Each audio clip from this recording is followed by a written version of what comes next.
Make sure that's YouTube, going. Twitch, and Facebook. If it'll go live. Oh, this is the easy part. I say, my Yeah. luck, something would happen. Right. Anyway, hi guys. What's up? We're reviewing a Batman movie today. Surprise, surprise. Superman's also involved. Yes. Team Soup didn't get any love on this. Apparently, I don't have a Superman shirt. I don't have one either. Granted, the only Marvel shirt I have, the only other superhero shirt I have besides this one, maybe a Flash shirt. I may have that somewhere. What? I may have a Flash shirt somewhere. Oh, okay. But I also have Gator Loki. Oh, okay. For my Marvel viewing pleasures. I got you. But anyway, we are here. We're getting ready to go. We should be live everywhere we normally are. I have moved my microphone so that anytime I'm actually talking to Jacob, I'm still talking into my microphone. But unfortunately, if I'm over here looking at this, I'm trying to talk, I forget. You're not going to be able to hear me at all. So my apologies. So apparently, we're going to get Drew a mobile mic before he can turn his head. Yeah. Just call me the pastor over here who has to have a mobile mic while everyone else gets a handheld. The Cellcast pastor, except I'm not a pastor. I don't teach. I ramble and rant. That's about all I do.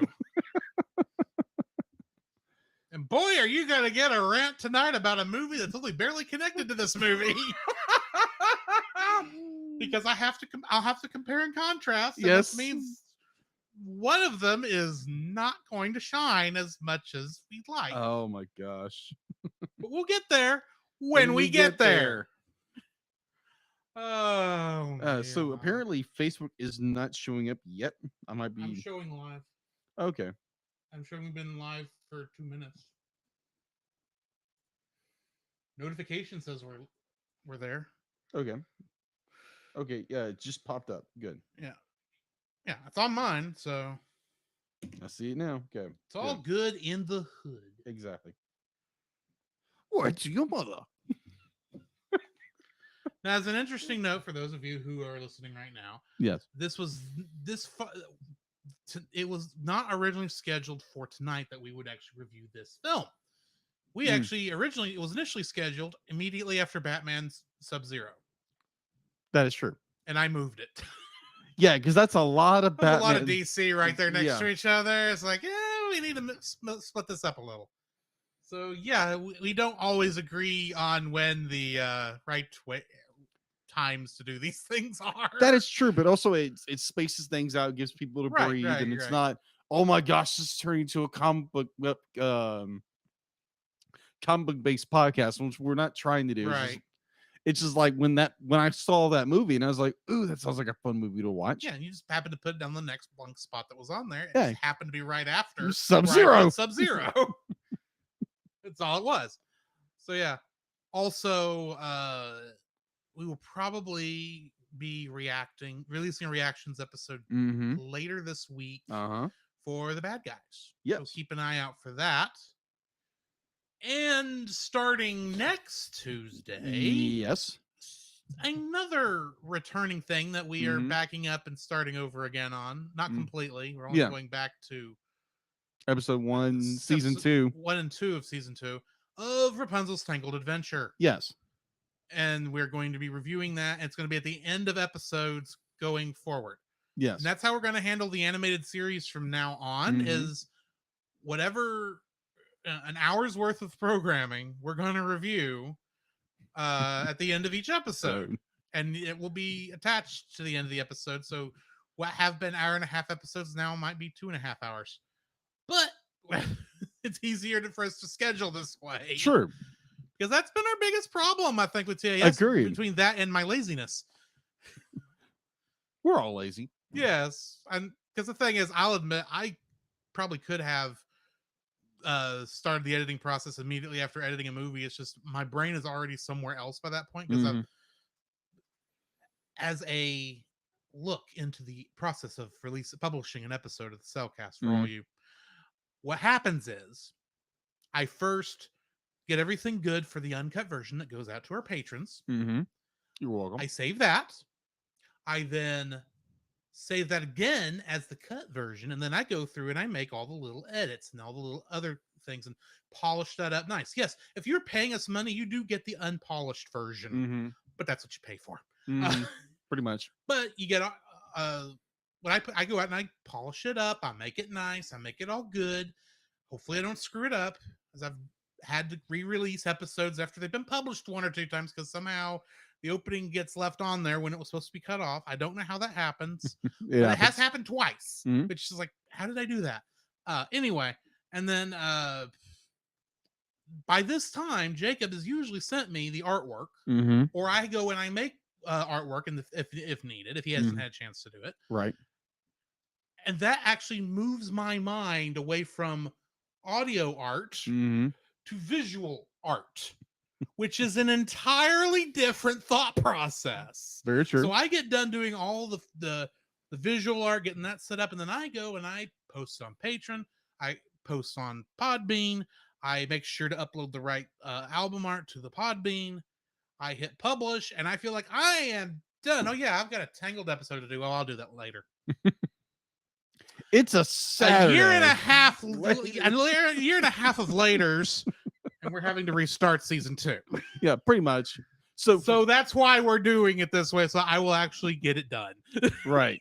So for all of you people who have been listening to our TAS episodes for Tangled the series or Rapunzel Single Adventure, you're probably sitting there wondering, it's like, what in the world's happening? Well, we just explained it, and we are getting back to it. We are getting back to it, so it's all going to be good. Yeah, you will love you. There are a lot of good episodes coming up. Yes, and the other nice thing is about this is that means there's a chance on some of these animated series episodes when we have guests, you might get another set of perspectives on it besides ours on those particular ones. So keep in mind on that. And plus, even when we get done with Tangled, we will continue doing the animated series or another series. Well, the animated series, as in that part of the show. Yeah, we'll continue that with other television series. Yeah, I know the first one that's on the list is what will by then be season 2 and probably season 3 of Star Trek Lower Decks. And then somehow after we go do something else that you put on the list, I know I'll have to come back and we'll have to do a couple seasons of the other Star Trek animated show that's been released in the intervening time, Star Trek Prodigy. Yeah. And then eventually I will torture us both with the original Star Trek the animated series. Oh gosh. Can you with pink tribbles and all. Can you tell there's a theme here? Like there's a lot of Star Trek. This guy. There's a lot of Star Trek I need to get past. If we're being honest. All honesty, what we probably should throw in there fairly quickly would be X-Men 92, so that we're all caught up by X-Men 97 next year. Oh my god. But we don't have that kind of time. No, we don't. Especially since somewhere in all this other stuff we're doing, I'm wanting to make a retrospective of a certain video game series. Yeah. Kind of a key back there. Yeah. And I don't know if it's going to be both of us. I don't know if it's just going to be me. I don't know how everything's going to line out on that. Right. Because stuff happens. That is true. I will say that if we get an announcement on a release date and it's like before we get started for Kingdom Hearts 4, and I don't think I'm going to have enough time, I may start without Jacob. It may just happen that way. Maybe. But either way, keep an eye out for that. That is true. And also for you patrons, for our wonderful patrons out there. Yes. We are looking at continuing the Cellcast Plus, which is our review of live action movies that we do for patrons. And probably, I'm thinking sometime in August, some of those may be leaking out to the main feed. Yeah. For other people's listening pleasure. Exactly. And so for not this month, next month, there might be possibly even 2 releases. Maybe. Just because of how things are timing out. Exactly. 2 big movies. It's like, Yeah. Like we both want to watch this movie. We both want to talk about this movie, Yes. these movies, Mm-hmm. and we couldn't decide which one Exactly. to So- actually review. But yeah, both of those will probably come up at some point, though we don't know exactly when we record because I'll be watching both of those with my family, and so I don't know how quickly we'll get back to getting it recorded, but we will get those recorded. Exactly. Something about Need for Speed and magic. Maybe. You never know. Either or. It's all multiversal. That is true. Anyway, are you ready to get started on this? Yes. Yes, I am. Okay. Deedlet, how are you doing? Just out of curiosity. Okay, we're Oh, here. good. I'm glad you're doing good. Will you go ahead and give us the intro for this? Oh, before we do that, you've got a pun for me.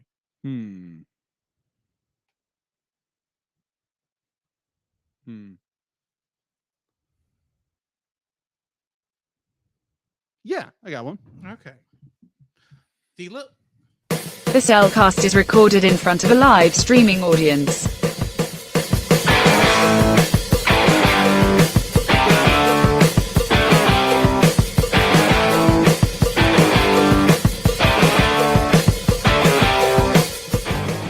Hello and welcome to another episode of the Cellcast. Joining me today is a man who just has a need for laughter. Welcome, Jacob.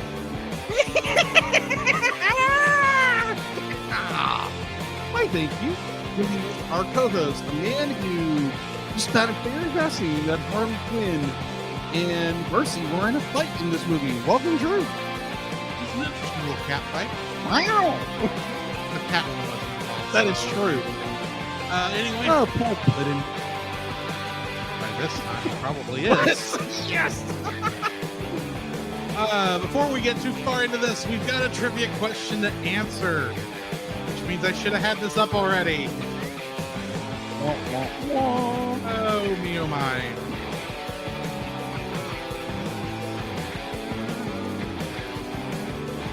But yeah, the question was, while I'm bringing it up, what television series is World's Finest technically made a part of? I know you know, Jake. Yeah. Oh, I know. So whenever you want to say it, Superman the animated series season 2. exactly. And we had two guesses on this. Okay. One of them was your cousin, Josh Adams, Awesome. and he said the new Batman Superman Adventures. I don't think that's a show. It's a block. It's a block. It was a of block, but it wasn't a show. film. Yeah. Although I said that, I think there was a new Batman Superman Hanna-Barbera cartoon Possibly. way back in the day. Yeah, way back in the day. But yeah, this isn't part of that show. No. But getting it correct was PaulJPowers.com of Superman. When he said Superman the animated series, of course, he's from Retro Rewind podcast. Give Yeah. them a listen. Thank you, Paul. So yeah, that is the trivia question for this week. I will be mentioning another trivia question at the end of this episode, so keep an ear out for that. And I will be posting that on Facebook. But anyway, Jacob, how are you doing today? Man, I'm doing pretty good. Let's say that. Went on a date with my girlfriend on Saturday. Lucky, yes. Went on a double date with my brother and his wife, and so we had a great time eating out. Then we played putt putt, and then we went to a singles gathering when we were here at the church, or not Yes. here at the church, at the church. It's like we're not at the church. We're right not now. the church. We're in Studio B. Exactly. So yeah, we and yeah, talk about it's just like great time. We'll get into the movie we watch. Really just like whoa, mind-blowing kind of film. Yeah, it's been pretty good. Sunday was good. Mondays are Mondays and Tuesdays are Tuesdays, and you finally get off and thank the Lord I'm off.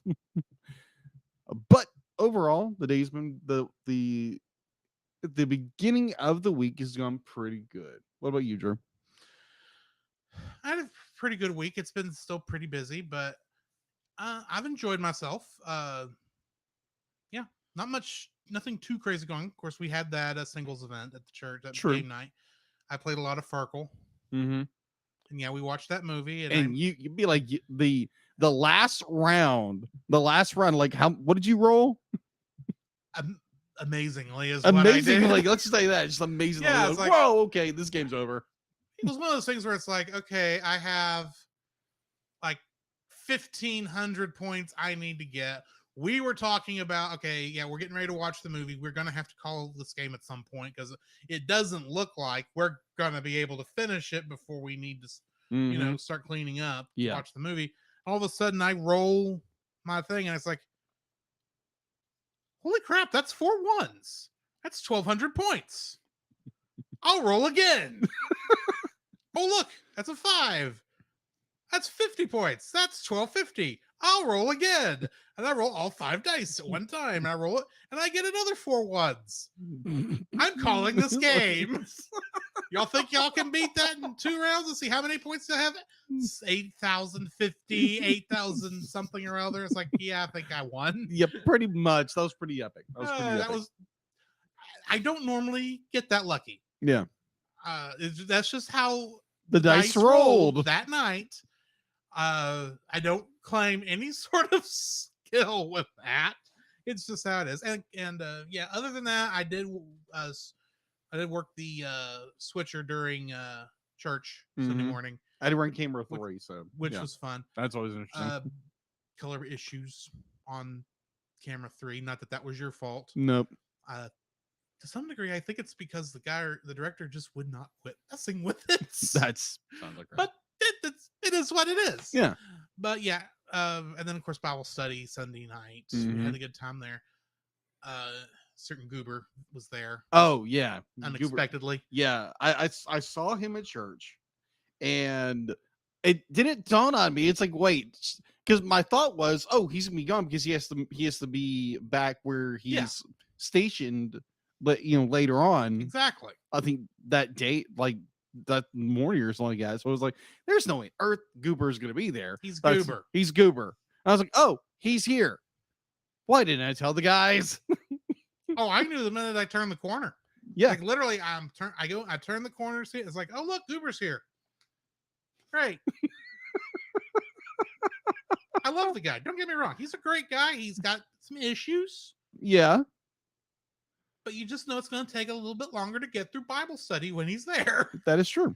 But anyway, I'm not trying to down talk anybody. It's right. Just it is what it is. Yes. So yeah, did that. Other than that, Jacob, what have you been watching? Okay. So on Saturday we watched this. It's kind of a pseudo documentary about the life of C.S. Lewis.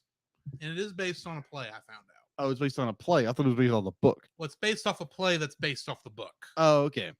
What was it? The most reluctant convent. Yeah, convert. Converts. Not convent. That's a different, that's totally a different story. thing. Converts.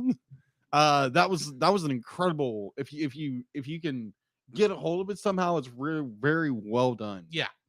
So, and then you roll into Sunday. You roll into Sunday, and we're over at Chase's house. Yes. And we watched this Spy Family, Spy X Family, whatever it's called. It's pronounced Spy Family, but if you're Googling it, it's Spy X Family because anime. Yeah, That is true. Because it's anime. That's that why is it's true. named. It said that. Yeah. Those I'm just like, what in the it's. If you're interested in anime at all, you just go Google it. Oh, yeah, it's interesting. Yeah.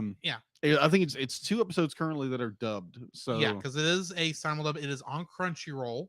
Okay. I'm not going to say anything's on Funimation's app anymore because Animation's app is dying. Funimation's app is dying. So just go to Crunchyroll. That's where all their stuff is going. So go to watch Crunchyroll. Okay. Go pay Crunchyroll instead of Funimation. Okay. So we did watch something else afterwards because after I left. After you left. So it was me, Chase, and Goober. I think just we're called Goober on this show. That's the thing. I think we call so many people Goober. That is true. But he is the one proper noun Goober. Yeah, he is Goober number 1. So we're sitting around trying to figure out what to watch, and Chase has this anime love affair with this one series. I know he loves it. What He did he had force you to watch? Space Battleship Yamato. Yamato. Yes, I know of this. I've never watched it, but I know of Space Battleship Yamato. Yeah, I think it was It's a the classic space anime. yeah, but it was the remake. I hope the remake is good because remakes sometimes aren't.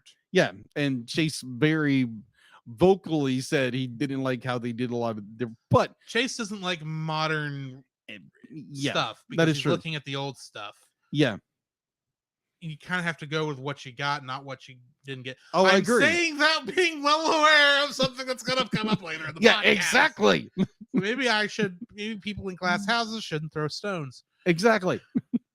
But so yeah, we watched that and I was like, wow, this is the most forced entry I've ever seen. Because it's literally a setup where all these space battleships are going into battle with the I can't name what the villains were because I only watched episode 1. Chase is talking about it the entire time. And I'm trying to watch the show, Chase. Shut up. Yeah, please just let me enjoy the show and try to figure out what's going on. And it's like, okay, the entire fleet gets decimated, and this one lone ship's will be like, oh, I'm going to defend the fleet as we leave. Granted, the entire fleet was demolished except for the flagship, and this one lone goober thinks he's going to be like beat the entire armada. Well, he doesn't. It worked for Captain Tyler. That is true. But he's Captain Tyler.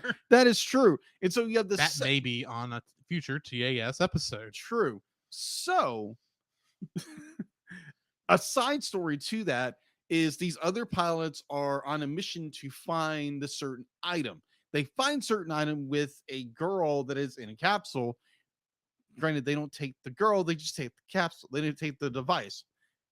What? It's this it's very bizarre how they get the main character into this. I'm like, okay. I'm not going to go into everything, but it was interesting. Let's say that. Okay. So, going forward, yeah. What else have you watched? What else have I been watching? If I can be so bold, or brave, or bold, or Batman. Sorry. So, a couple of years ago, I downloaded the first season of Teenage Mutant Ninja Turtles from the 1980s. So this would have been 86, I believe. Like 1986. Granted, the first 5 episodes it's 5 episodes. It's the pilot, just to introduce, be like, oh, Playmates is making these toys. Here's Turtles. And after watching the first 5 episodes, I'm like, oh my gosh, this is so good. Just like such great animation, and some of it's just freaking mind blowing. It's like, what the fudge is this? This is amazing. And so I've watched it before, but then watching it again is just, oh my gosh, wow, this is so good. I mean, I as a kid, I'm like, wow, it's Turtles. When's the movie coming out? Yeah, when's the Jim Henson movie coming out? Which is there again, amazing. The most expensive indie movie ever made. Literally. So yeah, I watched that, and I continue to watch Kim Possible. I think I'm in season 2 now. Right. And so speaking of Kim Possible, I found a new podcast to listen to. Being animation nerd like I am, we do an animation podcast. I stumbled across this podcast called I Hear Voices by Christy Carlson Romano, aka Kim Possible, and Will Freely, also known as Ron Stoppel, also known as Batman. Yes. Are doing a podcast where they interview voice actors. Kim Possible and Batman in one podcast. That might be too much epicness. That is true. The episode that I love to death, it's a more recent one, but they actually voiced an actor who is in this movie. Okay. Kevin Conroy. Oh yeah. And it's like, oh my gosh.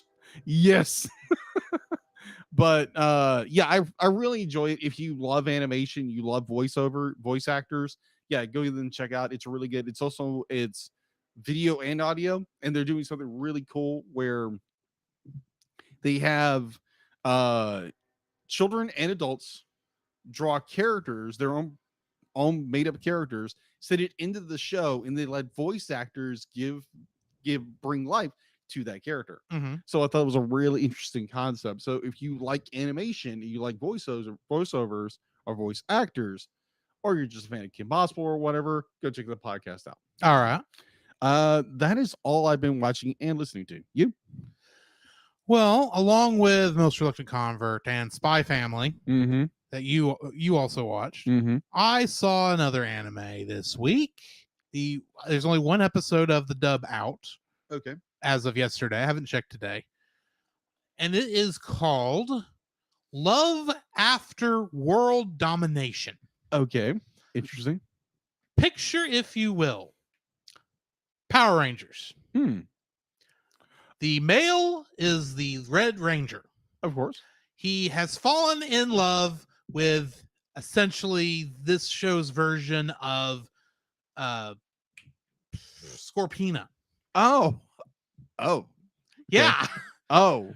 And and she's kind of in love with him, but they're supposed to hate each other because they're on opposite sides of the conflict. Okay. So this is turned into Power Rangers version of Romeo and Juliet, and I absolutely love it. I only saw one episode, and it's hilarious for one thing. Yeah. But it would be cheesy and stupid if it weren't for the fact that about halfway through it, the Power Ranger team, in this case called Gelato 5, believe me, it makes sense. Okay. Gelato. Gelato 5, they go through their morphing sequence. Okay. And I do mean it is the going through the whole morphing sequence, including having the roll call at the end where they have to say, where they, you know what I mean? When like on Sailor Moon, Yeah. when at the very end of it, she says, in the name of the moon, I'll punish you. Yeah. Or no, it's like the whole thing from after the morphing sequence is done till after she does the pose. They, that's a Sentai thing that originated with Sentai. And they do the whole thing for all 5 members of this team. And it's a good minute that could have been easily cut. And they left it, and they did the whole thing because it's amazing, for one thing, because it's the morphing sequence, for crying out loud. Yeah. You're probably never going to get to see the whole thing again like this because it's an anime and they're more interested in the story. But at least for the first time we see it. Yeah. And there's so much love for what they're mocking that they actually do a good job with it. Okay. And I am actually curious where this is going to go, because while we have seen the first episode is kind of focused on this relationship from the Red Ranger's point of view, we have not seen it from her point of view yet. Why she would join this evil organization, because she's obviously just a normal human girl who's been trained to fight people with her giant Reaper staff. Okay. By the way, her name, and the only name we have for her so far, Reaper Princess. Reaper Princess. Yes, and she has a little hoodie with the skull on it. Oh gosh. And she's dressed like, well, you remember how some of these Power Ranger villainesses were dressed? Oh yeah. A little more scantily than those. Oh, okay. A little more, not hentai-ish. Okay. It's still, within Moderate taste. Okay. It's not ecchi. It's just, I'll put it this way. I posted a picture in Geek Devotions to suggest, because I think there were some people there who would enjoy it. It took me a couple minutes to find a picture I felt safe enough to post because, well, let's face it, Power Rangers had to back off of how scantily they were drawing. They were putting women's in costumes for. Very true. And this is a little bit more scantily than that. So bear that in mind. But yeah, I enjoyed the ever-loving fool out of that one episode. I'm looking forward to the next one. I hope if this is Romeo and Juliet, but in the Power Rangers version of it, it's not as tragic. Okay. Because I don't want them to have to die, each commit suicide because the two teams can't come together. Right. But we'll see. We will see. Awesome. I am enjoying it. Also, I've been watching, speaking of Power Rangers, Mm-hmm. I've been watching more Power Rangers. I noticed. Yes, I am on season 2, the second half. Mm-hmm. Like, I just finished episodes. I'm in the 40s on season 2. Literally, I just finished the wedding. Oh, okay. The wedding between That wedding. Rita Repulsa and Lord Zed. Yeah. You want to talk about the goofiest episode they have ever made? I can imagine. It is absolutely ridiculous, and you can tell they had fun doing it. But do you know why that episode is filmed? No. While yes, they were wanting to bring in Rita Repulsa to be a major character, especially course. since, well, they were making a movie at the time, Yeah. and they had both characters in the movie as the villains. True. But they have to film that movie. Bear in mind, they're filming Power Rangers for like weekly releases. I mean, season 2 and all 3 seasons of Mighty Morphin have 52 episodes. Yeah. Which means they're recording all the time. So they had to have an excuse to film 2.5 episodes where the Rangers couldn't unmorph. Okay. And they were having to deal with actors and actresses who were not necessarily needed for the most part in Australia where they were filming the movie. Mm-hmm. And what few scenes they did film with our Ranger team out unmorphed are filmed in Australia. True. You can tell because the video quality is much better for those segments than normal.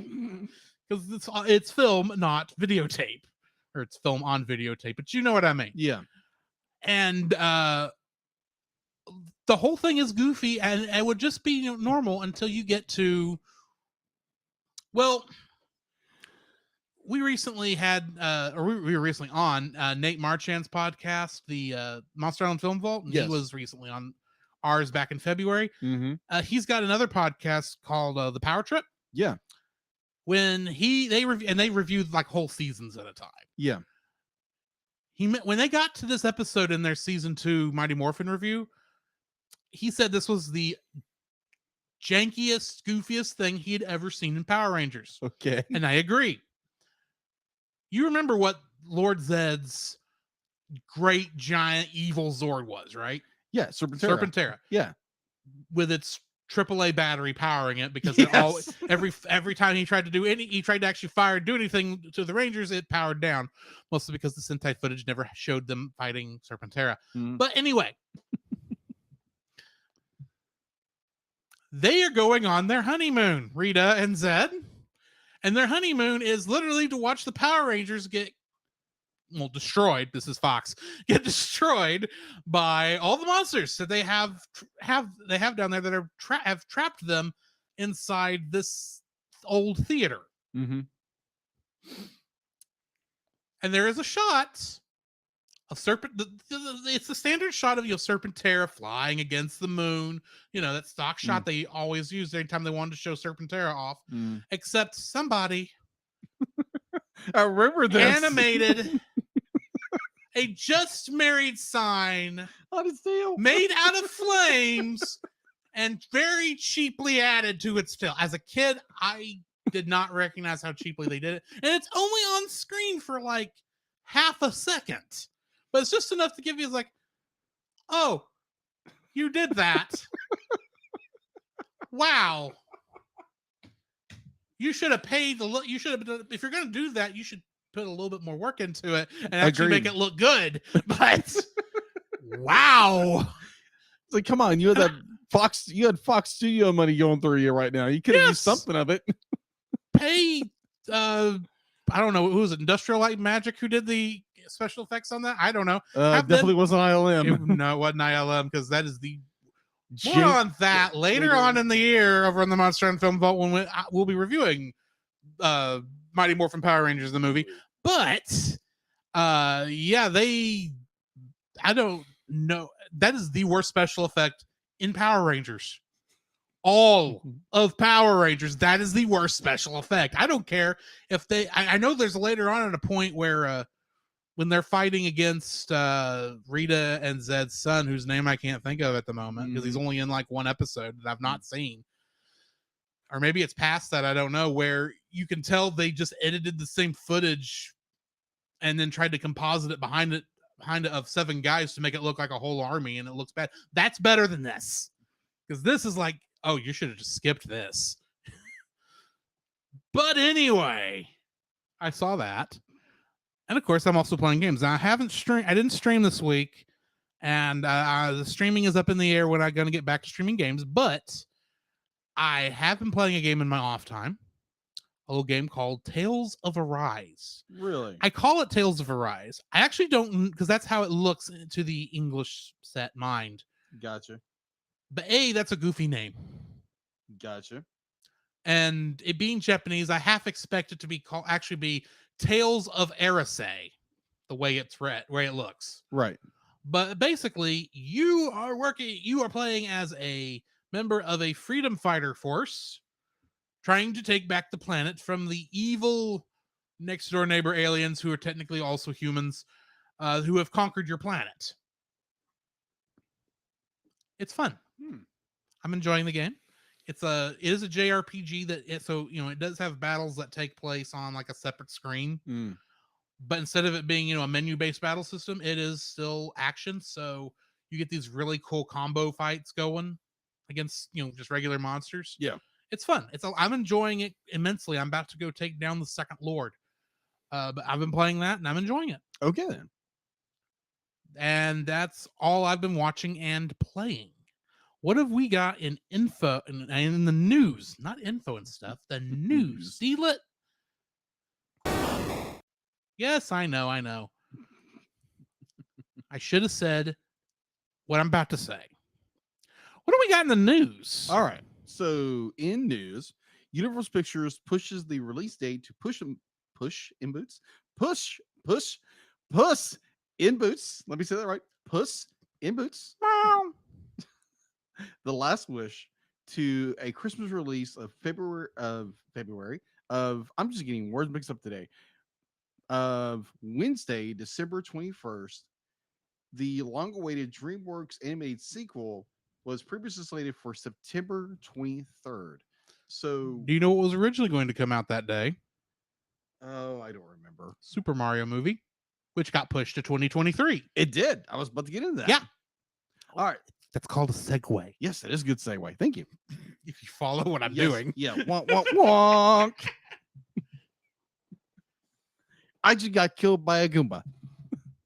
Boop boop boop boop boop boop boop boop boop boop doo doo doo doo doo doo boo doo doo. All right, so Illumination's untitled Super Mario Bros. Oh, it is actually just called Super Mario now. Okay, it's called Super Mario movie. The Super Mario movie. No, just Super Mario. Okay. It's got a title. Yay! We still don't have a trailer. Which was supposed to come out September 20 what was it? December 21st of this year? Yeah. When they pushed Puss in Boots too. Yeah, which has now been pushed to Easter of April 7th, 2023. Well, it worked for Sonic this year. It should work for Mario next year. True. You know how cool it would be if they did a crossover with Detective Pikachu.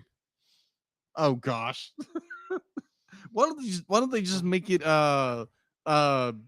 Chris, that would be Chris Pratt, Ryan Reynolds, and oh shoot, who is Sonic? We just reviewed that second I know. We just reacted to that. We just saw the movie and I can't think of the guy's name. Either or. But imagine those three guys in a movie. It's like, yeah, we got to go take down Master Hand. Why are we fighting a giant hand? And it's brother Crazy Hand. Keep an eye out. There might be Kirby around. Oh, gosh. All right. So, anyways. Still voiced by Sakurai. All right. DreamWorks Animation, Universal Pictures, newest big screen movie, The Bad Guys, have made out with the top domestic box office top of the weekend, opening with an estimated $25 million, according to ComScreen, added to its already $63.1 million overseas haul in select markets. So yeah, apparently, like, it's doing fairly well right now with how with our COVID economy and all that jazz. So apparently it's based off it's based off a book. I didn't know this, but yeah, it's doing very well. Another CG movie that we just reviewed, Sonic the Hedgehog 2. picked up another $15.3 million in the third weekend. Mm-hmm. Right now it's sitting at let's see, its domestic gross is $145.8 million. With its international, it's at $287.8 million. So yeah, it's doing very well in theaters. All right. All right, so in last bit of news, yeah, apparently movies are getting pushed back again. Hey. Yeah, so a mix to be like, so apparently Universal has been doing some shuffling, along with Sony. Been doing some shuffling. Yes, because Spider-Verse got pushed back. Uh-huh. Now we know, but here's the other thing we do know. We know that the second movie is just going to be called Across the Spider-Verse, while the third one that we only knew was going to be called Across the Spider-Verse Part 2, we know is going to be called Beyond the Spider-Verse. Really? Okay. Yes. Didn't know this. I saw it earlier today. Okay. So, like Drew said a second ago, Spider-Man Across the Spider-Verse Part 1 has been shifted to June 2nd, 2022. Where let's see, originally it was originally slated for October 7th of this year. Mhm. So yeah, apparently movies are getting shifted again. It happens. It happens. Yeah, like the whole COVID-19 movies getting pushed back almost 2 years. Yes, but thankfully this is not COVID related. This That is so just, true. well, I say it's not COVID related. If it is, if there's any COVID relation to it, it is probably just the fact that, oh yeah, we have to work in the office again. How do we do that? Yeah. It's like, wait a minute. I got to be close to somebody again? How do we work? How do we work in this big convoluted Yeah. environment? I can't wear my pajamas to work anymore? Yeah. Yeah. So either way, that's all I got in the news. A lot of movies are getting pushed back again. And it happens, but It we'll does. see how it goes. Yeah, exactly. Yep. Other than if that's the case, if that's what you've got done, why don't we jump into the spoiler-free section Yes. of our review of the Batman Superman movie World's Finest. I know I saw this back in the day. Mm-hmm. I know I did. I can't tell you I have any memories of watching this back in the day. Yeah. Just because it's been, 20 years ago. Yeah. Ugh. Make me feel old. But here's what I did remember.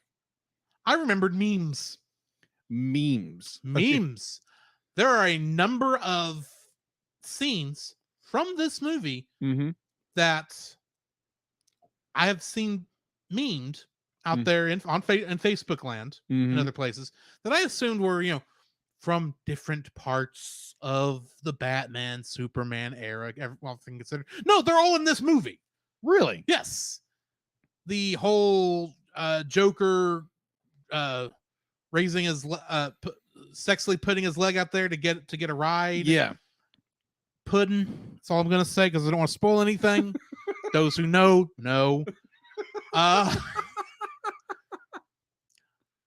All this I remember being memed out there and thinking, oh yeah, this is just all this other stuff. And I remember this story. I do remember the parts of the story with Bruce and Lois. Yeah. And everything that was related to.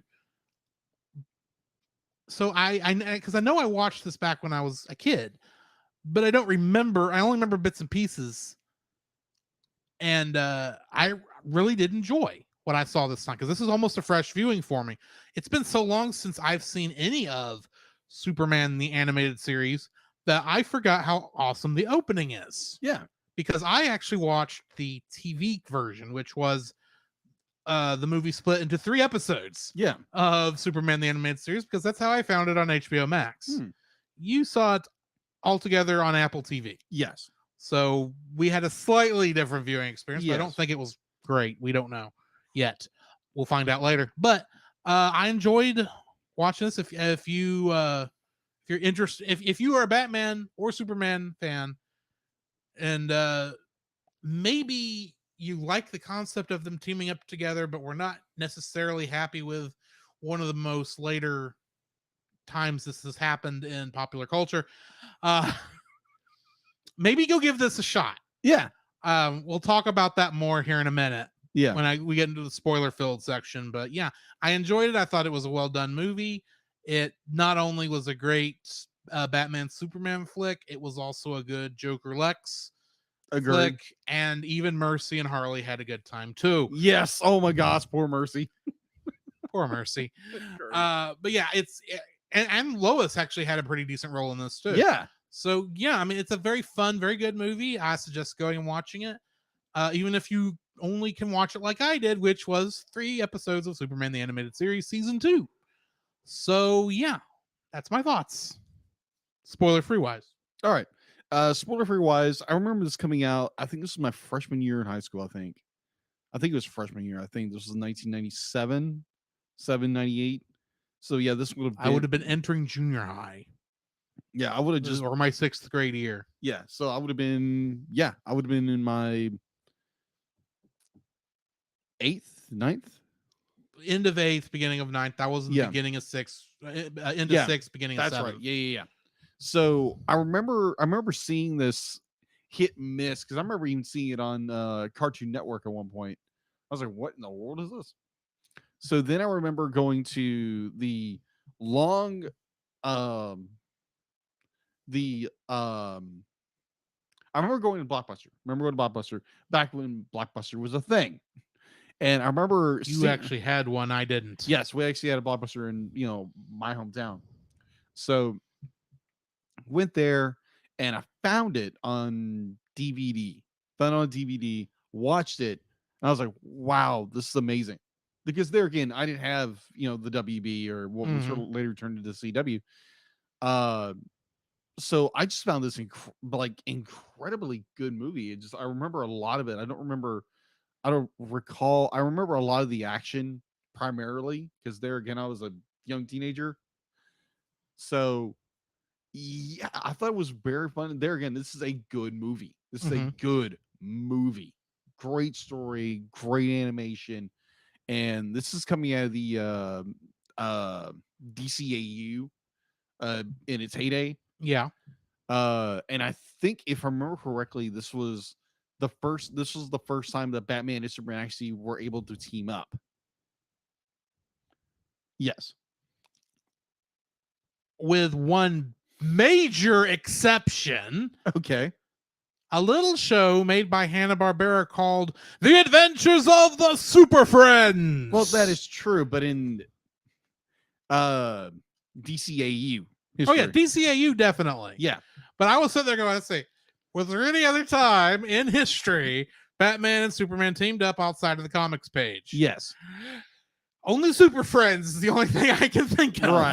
Right. So, this was pretty landmark to have both these characters there again in the DCAU continuity. Because there again, I think it was Batman was tied up with Batman the Animated Series was tied up with Fox. Yeah. So DC Warner Brothers couldn't do anything with the character, even though they own the character. Well, I think part of the reason they couldn't do anything was because Fox and which would technically also be Saban. Yeah. They had paid for. They're the ones who had ordered the seasons for Batman the Animated Series. True. And part of that, you'll note that this takes place after they've switched from Batman the Animated Series to the New Adventures of Batman and Robin. Exactly. That's when the license expired with Fox. Right. And then they technically just made a new series and then just didn't change any of the creative team or the storytelling Exactly. or continuity. Exactly. It's just they made a new show and redesigned the characters. So legally it wasn't the same show. Yeah, sure. Pull the other leg. Pull the other batarang out of the cape. More opinions on what they had to do for the redesign of one character in particular later on. But anyway, right. I there again overall really enjoyed this movie. It's worth a watch. Like Drew said before, I watched it on Apple TV for like $2.99. Not a bad deal. I watched it for the cost of my HBO subscription for this month. But yes, worth a watch. All right. That means we need to jump into our spoiler-filled section just on the other side of these bumpers. So let's just go ahead and do that. Once I find the thing.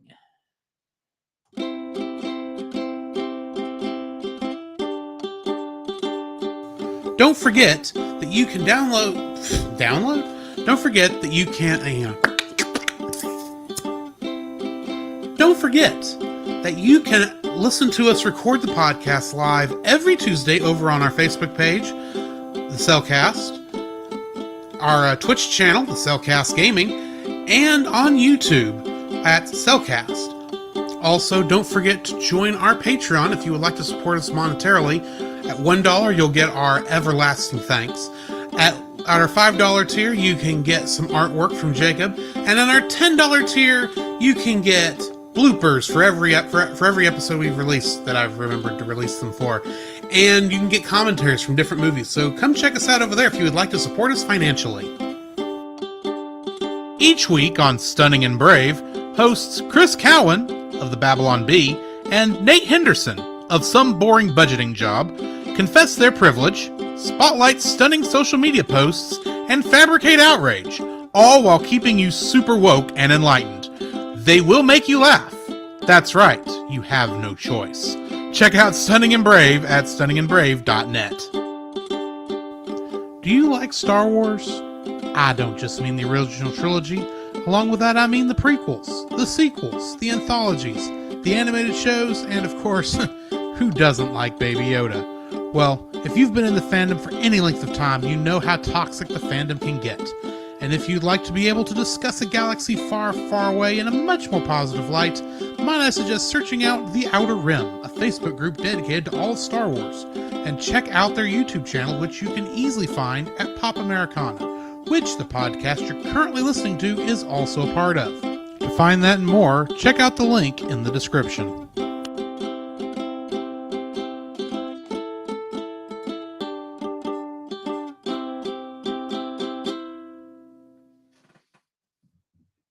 The chat is very quiet tonight. Very quiet. Nothing on YouTube, which is normal. Nothing on Facebook. Or Twitch. And nothing on Twitch. Just Stream Elements saying the Cellcast Gaming is now live. Streaming talk shows and podcasts. The Cellcast Live. The Batman Superman movie, World's Finest. That's the only thing in chat. Oh, well. So we'll just go ahead and get into the full review of this.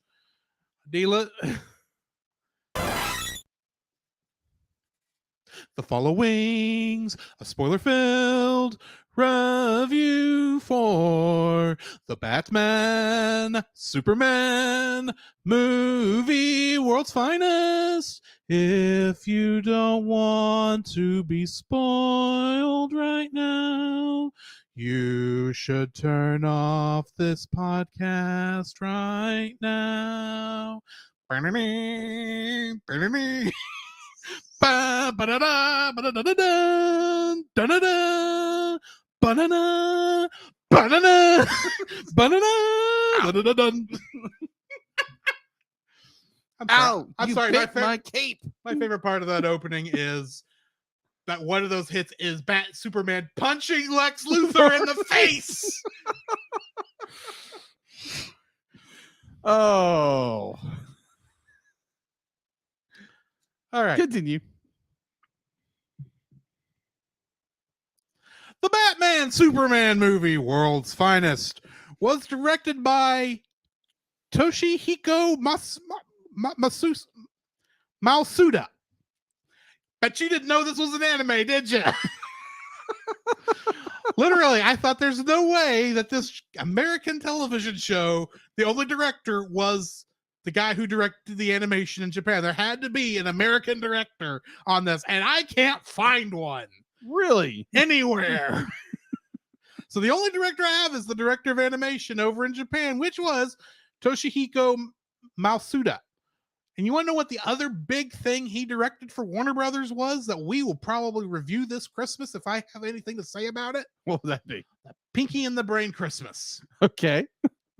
I just decided I'm going to review that this Christmas one way or the other. Gotcha. Okay. It's a good movie. Also, it was written by Alan Burnett, who Mhm. also wrote episodes of Freakazoid. And Batman. Yes.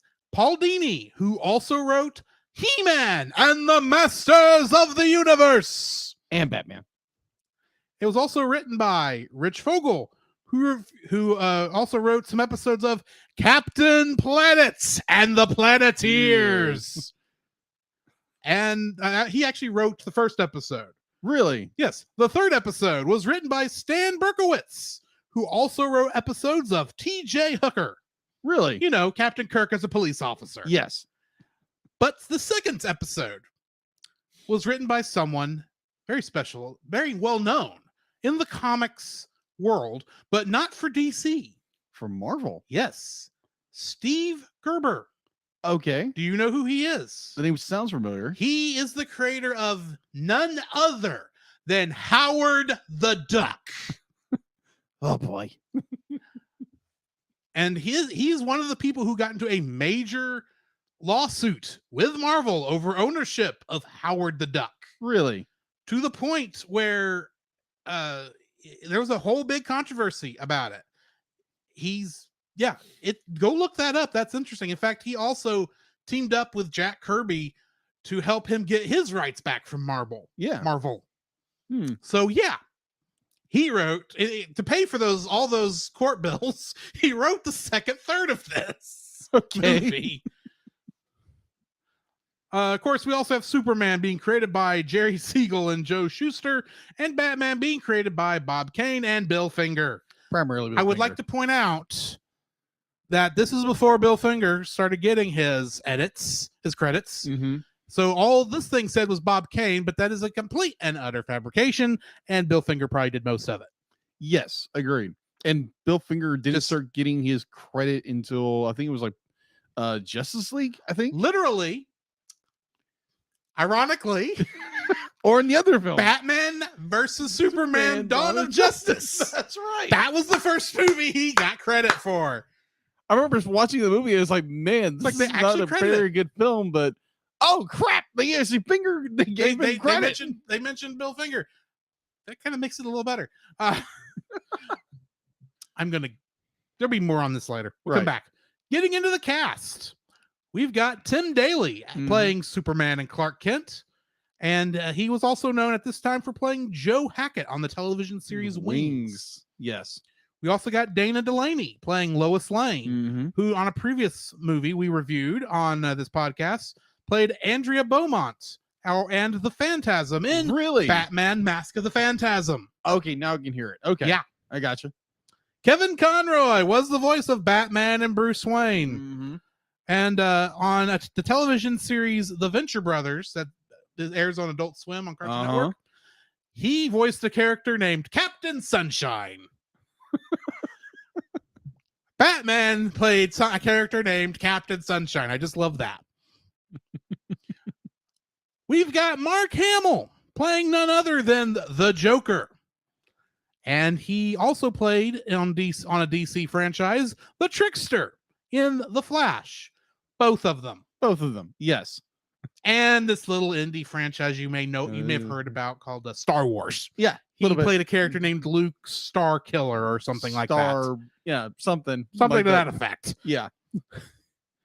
Arlene Sorkin was the voice of Harley Quinn. And on the daytime soap opera Days of Our Lives, she played Calliope Jones. I believe this is also the daytime soap opera that Kevin Conroy was on. Clancy Brown was the voice of Lex Luthor, and his most famous role, period, at this point, just because the show will not die, My is gosh. on SpongeBob SquarePants, where he is the voice of Mr. Krabs. Hey, SpongeBob, I've got to stop that Superman from taking over the planet. He's going to take. If I don't stop him, he may get. I may have to spend my first dollar. That this is not a good pirate voice.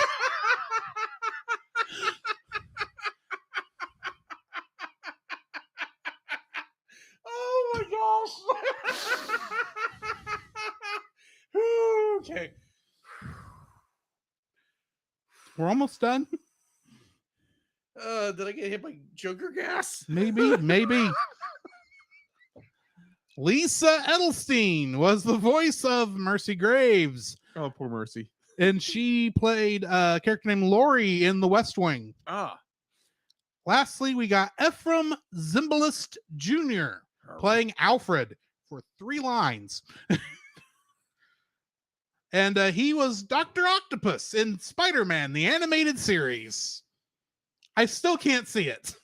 I can't either. And we got, of course, one of our biggest Kingdom Hearts connections. You should know, since I mentioned Mark Hamill, who is the voice of the Joker here. Uh-huh. And in Kingdom Hearts, he plays Master Ericus, starting with Kingdom Hearts Birth by Sleep. And I'd like to point out, I always like to point this out, that in that game, he was playing against Leonard Nimoy as Lord Xehanort. Interesting. Yes. Star Trek versus Star Wars in Kingdom Hearts. Unfortunately, we never actually got to see that, but moving on. What do we got in info and stuff? Okay. Let me go get the info and stuff. Yes. All right, so info and stuff. Well, first, I couldn't find a IMDb for this movie. Oh, there is one. There is. It's not under the Batman Superman movie World. It's under the television series. You've got to go to Superman the animated series. Season You've got 2. to go to the individual episodes, season 2, and look at World's Finest part 1, World's Finest part 2, and World's Finest part 3. Mhm. They have the same cast list, Uh-huh. except that part 1 also included Commissioner Gordon. Yeah, That is literally the only for difference one scene. I really saw. And then, and of course, all the writers are different. But yeah, Yeah. I didn't see any of the money information you usually look up. Okay, so on Rotten Tomatoes, there's a score of 80, and IMDb, after going and looking for the episodes instead of looking for the movie, Yeah.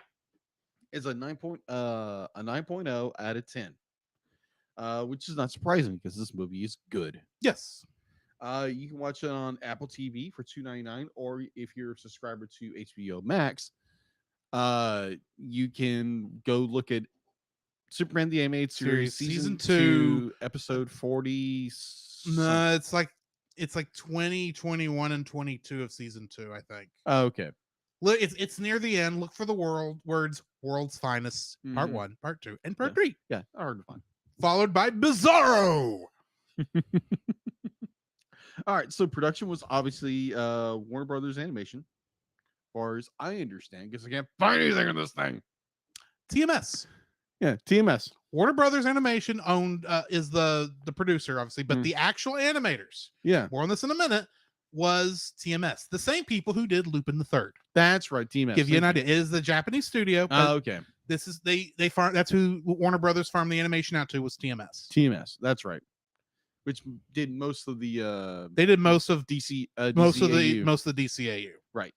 It was distributed by Warner Brothers and also Warner Brothers Home Video when it came to DVD, Mhm. VHS, or DVD and Blu-ray. Which I cannot find for the life of me. More information on that in a second. Release date of October 4th, 1997. And I can't find any home release information whatsoever on this film. Well, I know there was DVDs. There were DVDs and there's Probably Blu-rays. there is probably Blu-rays of this. Definitely, there's the complete series release of Superman the Animated Series season 2, probably, or the complete season 2. And there had to have been a VHS release, Yes. but yeah, that's the problem when you have one of these that the people who own it. I mean, it's obviously 3 episodes that were put Mhm. together. Yeah. And the only way they've decided to ever release this thing anymore is part of that box set. Yeah, Instead of releasing it separately, is that we have a hard time finding that kind of information for it. that is true. So yeah, that is all I have for info and stuff. All right. Getting into the summary, and I am Mm. going to have to speedball through this. So give me a minute. Let me get So, to it. Let him roll out his marbles. Yes, Let him explode. indeed. Hmm. But the nice thing about this summary is I get to actually say the traditional phrase that should start every Batman adventure. It is a dark and stormy night in Gotham City. Harley Quinn enters into an antique shop and douses the store's owner with Joker gas. The Joker enters and steals a Green Dragon statue. Later, the police investigate the crime scene and wonder why Joker would only take one jade statue worth maybe $100,000, especially when rumor has it that he's been hurting for funds. Batman examines a fragment of the statue that has been left behind and takes it for further study. Back in the Batcave, he discovers that the jade is emitting low-level radiation, meaning that it's actually kryptonite. According to Alfred, the Laughing Dragon has gained a bad reputation for being cursed since all of its owners died prematurely. Now realizing what the Joker is up to, Batman heads off to Metropolis. Out over Metropolis, terrorists seize control of Air Force One, with the President of the United States on board. Lois Lane is among the press corps on board, virtually guaranteeing Superman's prompt arrival. He easily defeats the terrorist and saves the passengers. When he returns to the ground, Lois tries to let him know how she feels, but they are interrupted when robbers attack the First National Bank and Superman must fly. Lex Luthor sourly reads about the president thanking Metropolis' favorite son and heads down to his car. However, the car speeds blindly through traffic and the driver is revealed to be not Mercy, but Harley Quinn.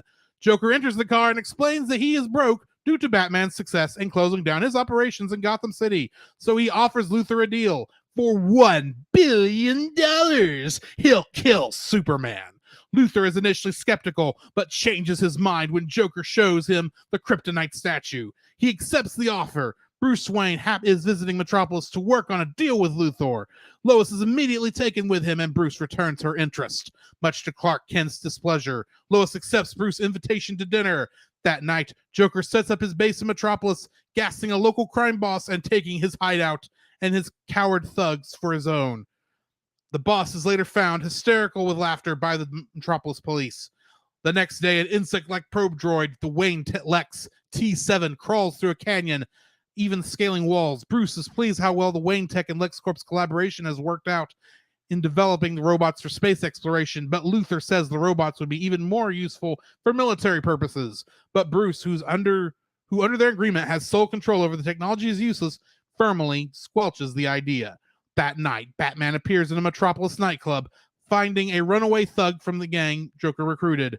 While Batman is interrogating the thug, Superman arrives saying he doesn't want Batman's brand of vigilantism in his town. To his astonishment, Batman throws him across the room with a judo move. Superman pushes him against the wall, and the thug escapes. Using his X-ray vision, Superman looks beneath the mask and sees that Batman is Bruce Wayne. Dun dun dun. Batman then pulls out a fragment of kryptonite and warns Superman of Joker's plan. Superman returns to his apartment. His jealousy increases when he gets a call from Lois, who says she'll be taking the morning off to leave to have breakfast with Bruce. As they talk, he sees a small homing device planted on his cape. Looking out the window, he sees that Batman has followed him to Clark Kent's apartment. Dun dun dun. And now discovered his secret identity as well, with Superman letting out a touche and destroying the tracker. And that's the end of episode 1. Beginning episode 2. Things are not going well between Batman and Superman. Lois and Bruce flirt with each other at the Daily Planet, much to Clark's chagrin. But out of her earshot, they talk about Joker's location, and Clark drops a warning about Bruce's relationship with Lois. Over dinner at a rooftop restaurant, Bruce and Lois are getting closer, but Joker arrives and kidnaps Lois, and his thugs send Bruce falling off the roof's edge, though he manages to save himself. Joker contacts Superman, inviting him to come alone to one of LexCorp's laboratories. In his jealousy, Superman ignores Bruce's warning to expect the unexpected from Joker. While waiting for Superman, Joker breaks the statue in half, saving one half for later just in case, and then tells Lois that she has a front row seat for the story of the century, the death of Superman. Superman arrives at the laboratory wearing his anti-kryptonite suit made out of lead. Joker appears confused when the kryptonite has no effect on him, and Superman quickly gets him to lead him to where Lois is. But just as Superman is about to save Lois, Joker uses his acid flower to destroy the suit. Exposed to the radiation, Superman falls and Joker starts to electrocute him with his buzzer. Before he can kill Superman, however, Harley Quinn calls and warns that Batman has arrived. Joker leaves, and as soon as Batman enters the room, the doors are sealed and Joker gas is vented in. Batman examines the room's contents. Barrels of hydrochloric acid too weak to eat through the walls or door, but instead Batman uses it to dissolve the kryptonite. Recovering from its effects, Superman is just able to smash their way out of the room, taking Batman and Lois with him. They confront Joker, who distracts them with grenades made to look like marbles. The trio flees the laboratory, which is destroyed in an explosion. That morning, Lex makes a public statement that the explosion was only a minor problem, but is furious with the Joker for destroying his property. Clark among the reporters hears Luthor mention of his deal with Joker.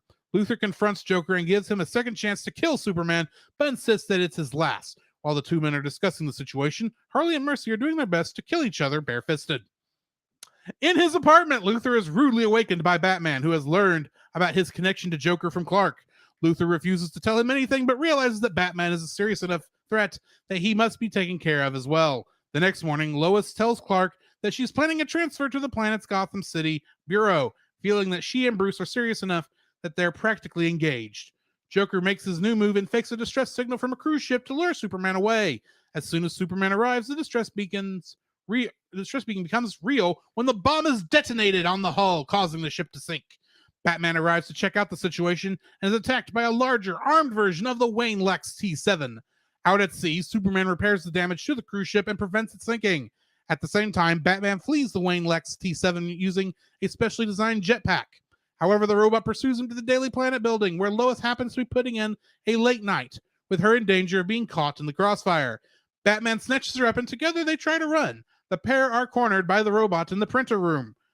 As it tries to push him into the press, his cape and cowl are caught and pulled off, revealing his identity to Lois. Lois manages to distract the robot from killing Bruce long enough for Superman to arrive and destroy it. Luthor is informed of the Wayne Lex T7's failure and realizes that he'll be connected to the crime. He decides to cut his losses and orders one more meeting with Joker. Back at her apartment, Lois treats a wound on Bruce's shoulder. She is fuming because Bruce deceived her about his secret identity, and also because she honestly cares for him enough that she can't release the story of the century, Batman Unmasked. Superman arrives and asks Bruce for a partnership so they can take in both their enemies. Batman agrees, and the duo leave.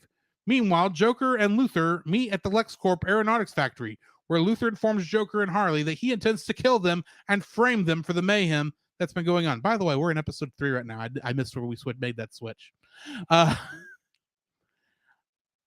Joker turns the tables and takes both Luthor and Mercy prisoner.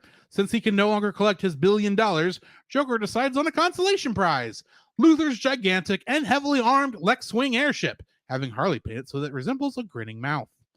Luthor asks how much he'll pay for his release, but Joker says he isn't interested in money anymore.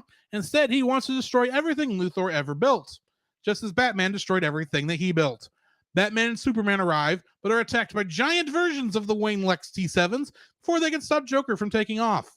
Working together, they destroy most of the robots, but they are faced with one that has Mercy strapped to its side as a shield, preventing them from hitting it. Batman manages to get the robot off the ground, and Mercy deactivates it without hurting Mercy. Mercy tells the heroes of Joker's plans, while Superman realizes means destroying half of Metropolis. The group is confronted by an even larger, more advanced robot. Superman tells Batman to go after Joker while he takes care of the robot. Unfortunately for him, this one is equipped with the other half of the Laughing Dragon. Joker goes on a destructive spree over Metropolis. Batman pursues in the Batwing. Joker damages the plane with missiles, and Batman is forced to eject, but manages to board the plane. While Batman deals with the wing, Superman is pummeled by the robot until it tries to smash him with a heavy door. The door, which has been lined with lead to block Superman's X-ray vision, protects him from the kryptonite, and he destroys the robot in the process, shattering the last of the kryptonite to pieces. With that job done, Superman leads off to help Batman confront the Joker, leaving Harley to fly the wing, but she only succeeds in shutting off its engines. Fortunately, Superman arrives just in time to steer the wing away from a collision with a building. In the fight, Joker accidentally drops his entire bag of marble grenades. As the grenades start to explode, the heroes save Luthor and Harley. Joker, left behind desperately but unsuccessfully, pulls a parachute onto him. Suddenly, the plane tilts and Joker falls on his side. Joker, seeing the grenades rolling towards him, and starts to giggle. Then he starts laughing, growing louder until he finally roars with maniacal, insane, violent laughter. In the explosion, the wing is destroyed and it crashes in the ocean. With the troubles over, Angela Chen reports on the incident. Joker's body has not been found. Luthor is under investigation, but it is unlikely he will be charged with any crime. However, Bruce Wayne, discovering that Luthor has been developing military versions of their robots terminates his deal with LexCorp. Harley has returned to Arkham with Mercy Graves laughing at the entire ordeal. Sadly for Bruce, Lois says she adores him but can't get over his secret activities. He tells her goodbye, and he and Clark exchange a good-natured farewell before Bruce leaves for Gotham, leaving Metropolis and Lois in Superman's care once again. That was a lot. That was a lot. Getting into the trivia right quick, because this is not a lot of this. The title is a reference to World's Finest Comics, an anthology comic which also often featured the team of Superman and Batman after their first meeting in Superman number 76. Prior to that, the comic had simply printed Batman and Superman in separate, unrelated stories.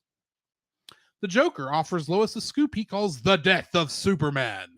This was a major storyline in the comics about Superman's supposed death at the hands of Doomsday, which we would later see in another Batman Superman movie. Yes.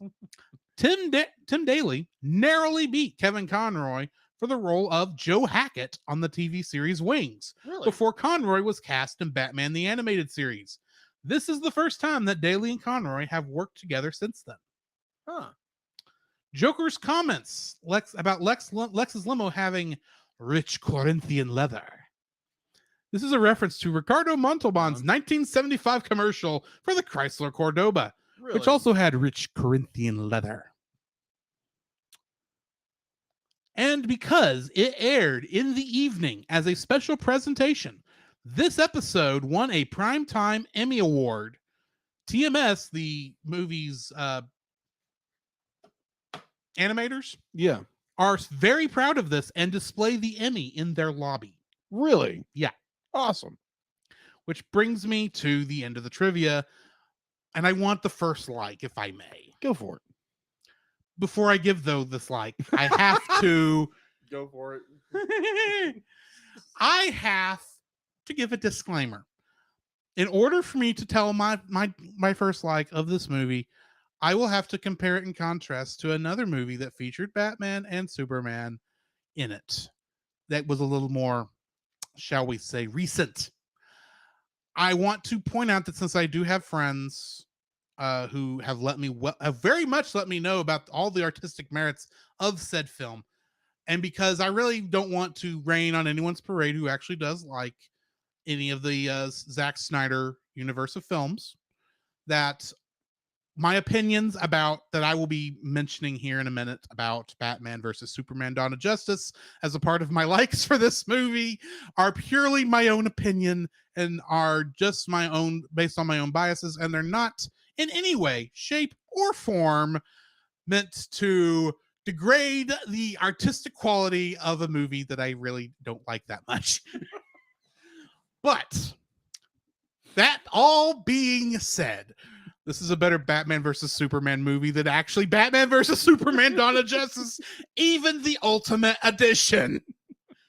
And the reason I say that is, A, Batman and Superman, while they are antagonistic towards each other throughout the whole movie, they do work together for most of the movie. Yeah.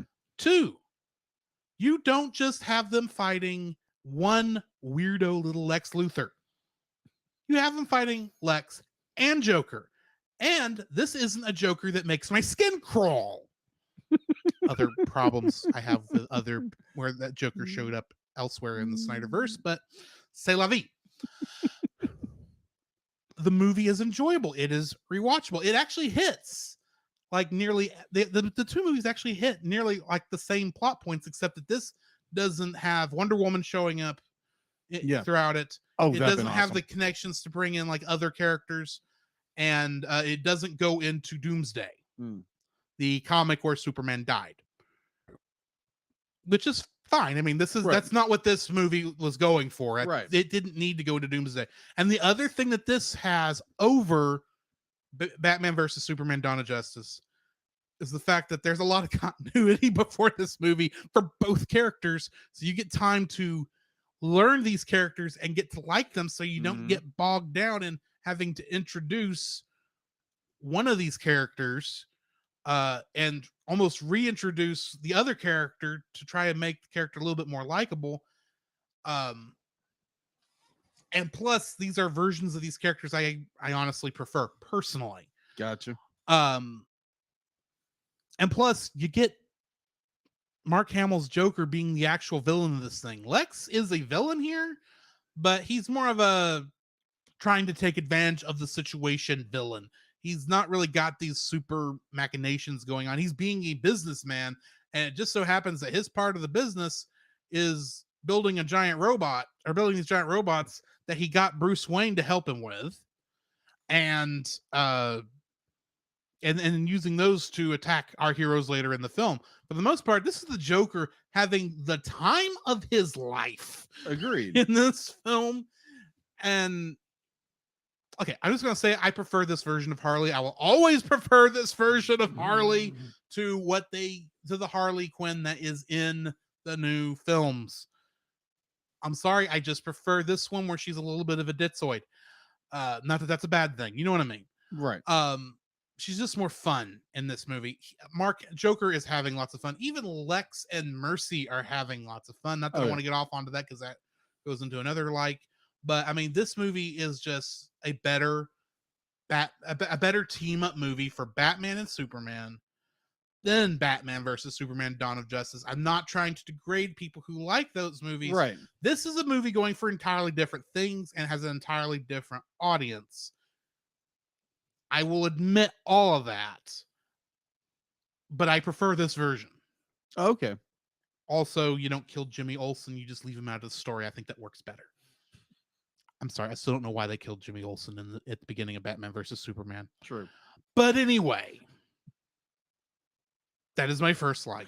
Okay. This is a better movie than the more recent Batman versus Superman: Dawn of Justice. I know that sounds like I'm throwing that other movie under the bus, and I kind of am, but this is a more fun movie.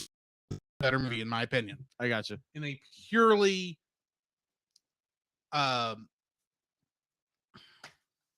subjective reason, a purely subjective way, I think this is a better film. The other one artistic to do a lot of this movie is going for it. I enjoyed it.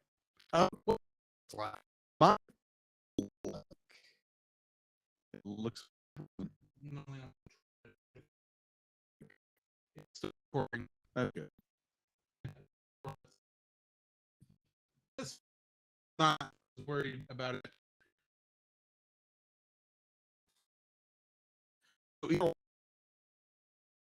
You just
Okay.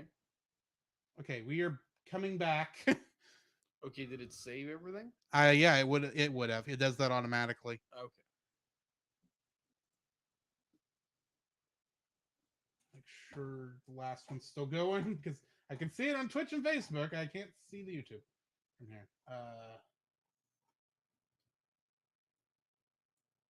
It hadn't shown back up on YouTube, but it will probably come back here in a minute because I don't know how far back it is. Okay. But to help me, I gotta reconnect Deedlit too. Mm-hmm. But just as a double check, it may not be over here yet because I don't think it's actually stopped the recording because the show didn't end. But yeah, it's still going. Okay. It's still going, so we're good. Okay, good. We don't have YouTube. That's fine. There's no one over there right now anyway. As long as we're still good. We're still good. Okay, good.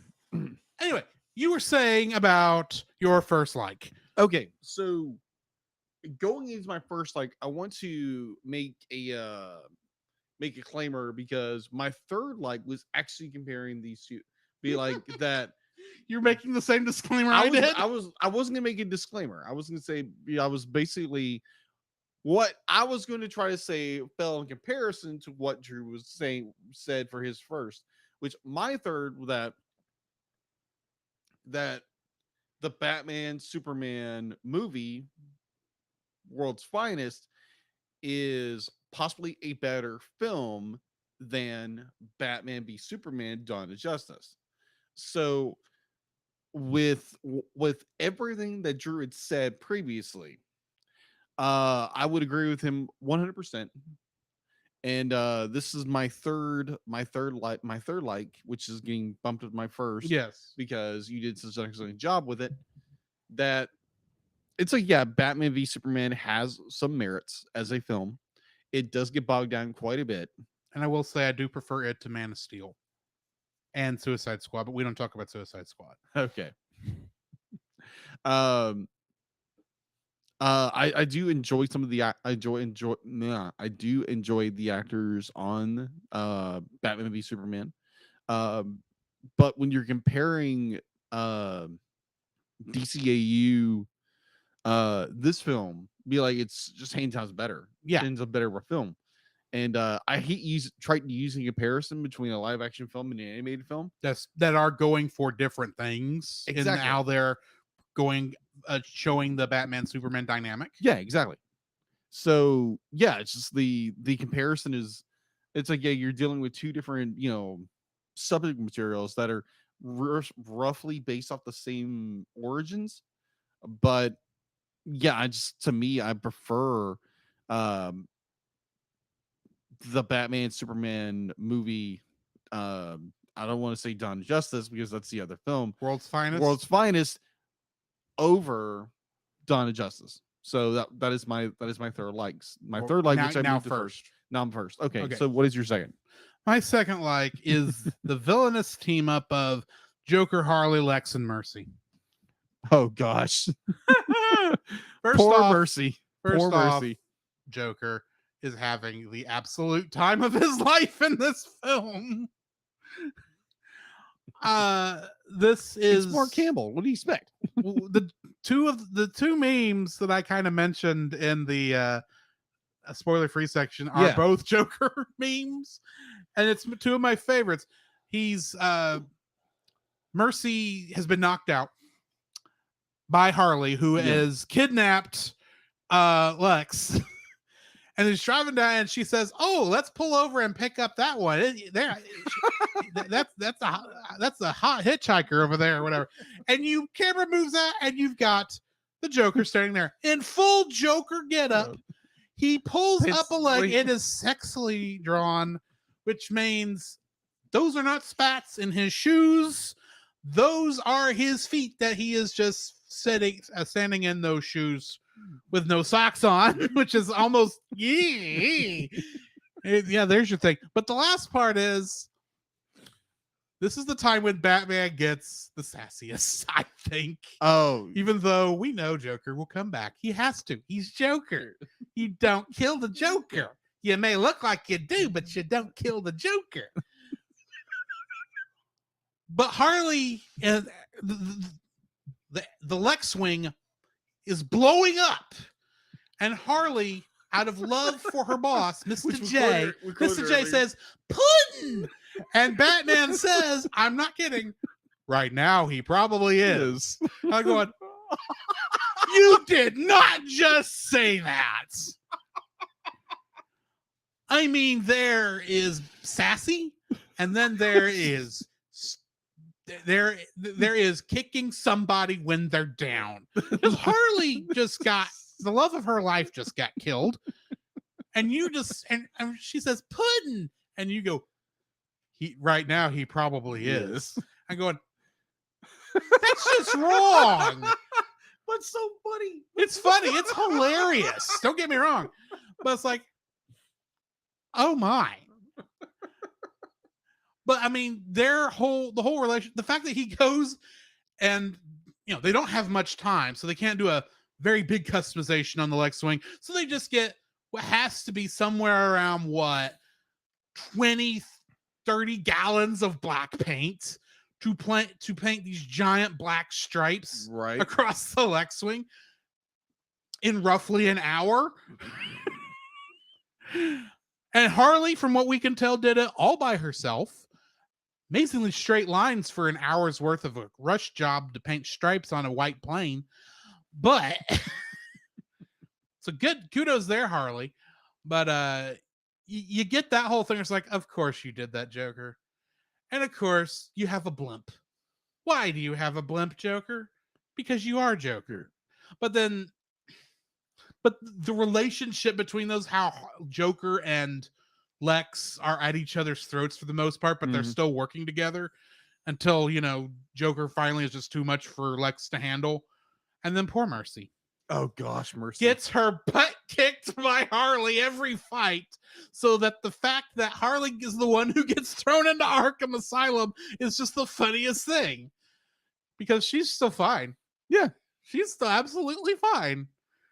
At the end of this, she's bandaged up because she's been hit so many times, but she and her boss are still got the status quo to go back to, while Harley's in jail or in Arkham, and the Joker is quote unquote dead. You can't see my finger quotes, but that means I'm being sarcastic. It's just, all four of these characters are just a delight and a treat to watch bicker and at each other and still have the time of their lives. Plus, you've got my favorite moment of Joker's, where he takes over a gang by coming in, making a couple jokes, offering them, and just like bang, kills them. You're just like, and y'all guys are now working for me. And only one guy says nope and somehow escapes. And he doesn't live long after that, apparently. But anyway, those are just the interaction between those characters is just spot on, and it's how you have villains team up. They have to be at each other's throats and fighting and backstabbing and betraying each other. That's just how it works. And yeah, I enjoyed it. It was fun. Excellent. Your second like? My second like would actually be, it's a compelling story. It's a very compelling story. It has like every hallmark you want in a Superman film or a Superman Batman film or whatever vice versa you want to play that. The fact be like, it's not the we're going to make up this convoluted story where our characters have to meet up. It's very logic based. It's like, oh, okay, Superman, like Batman has to go to Metropolis for a real reason, and the flow of the story is very natural. It has its rhythm is correct. I mean, like, it's just story just beat by beat by beat, and it's not trying to go over the top. It's not an over top story. It's done very well. You find yourself invested with the characters. Definitely, if you watch the series, Batman the Animated Series, or you're watching Superman, The Adventures of Superman. Superman the Animated Series. Yeah, Superman the Animated Series. And by this point, you're on Batman, The New Adventures of Batman and Robin, even though Robin's not in this. No, he's not. Poor Dick Grayson. He's probably at college this week. Yeah. Oh, let's not get started with that. I guess that just gets into the weeds. But either way, so this He and Batgirl are out on a date uh maybe. again. Yeah. Yeah. Their last one got ruined by a certain Iceman. That is true. That is true. Well, we could go into the weeds about something else that maybe Bruce Wayne had to do with, but let's not go there. I don't know Guess- where Batman is in this part of the the universe before this point. I just know he's Batman. He's by himself in this movie until Superman shows up, because this is really Batman and Superman, not Batman and Robin and Superman. That is true. So, but like, yeah, it's got a very compelling story. It's very well done. It's a very well paced movie. Yeah. Very well paced story. Well, And I may have some issues in a few minutes, but yeah, Yeah. I'll most part agree with you. yeah. Definitely towards the end, it gets a little choppy. Yeah. Choppy. But overall, it's a very well paced film. And be like you find yourself invested with the characters. You are the comedy, the yeah, just overall very well, great, wonderful story, and that's what I like about it. It's just a very compelling story. So yeah, what is your number 3? My third, like, the relationship between Batman and Superman, Okay. because the way they handle these characters coming together, it's like, yeah, they are professionals. They are the heroes of their own town. Mm-hmm. They have opinions about how fighting crime should work. Yeah. So naturally, Batman's version of vigilantism, and let's face it, Superman's version of vigilantism It's very different. is very different. Batman's more willing to, I'm not gonna say be rougher, because it's Superman. He just has to barely slap them and they're hurt pretty badly. Yeah. But Batman's darker, Superman's lighter. It's how it's always been. It's a big Yeah. problem at BVS is they tried to darken up Superman. They shouldn't have, but whatever. It's just their relationship. They're naturally at each other's throats because they have different opinions, and then you throw Lois into the mix. Mhm. I mean, Bruce sums it up very well. She likes Bruce and she likes Superman. Yeah. She hates the other guy. Nice. It's like, what was It's like, it? too bad we can't switch. We can't switch them up every once in a while. It's like, yeah, that is your problem. I think that is really more of why they're angry at each other in this, is because they've got it's a very weak love triangle in Yeah, this agreed. film. It is But very it's just weak. enough. It's like, okay, yeah, Superman's jealous of Batman. Batman is Batman. Yeah. It's Bruce. He's Bruce, so I mean, he's doing his thing. It's just how it goes, and it's like, yeah.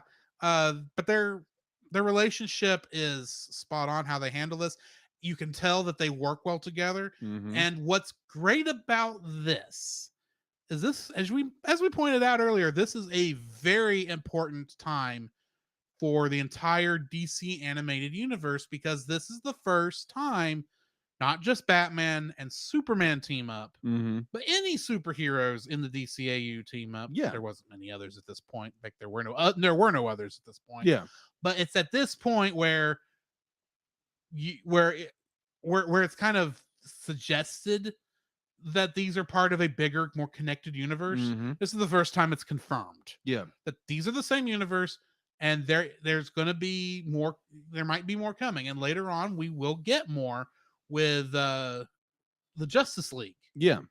and Justice League Unlimited, along with other shows that are also part of the DCAU, like Static Shock, Batman Beyond, Mhm.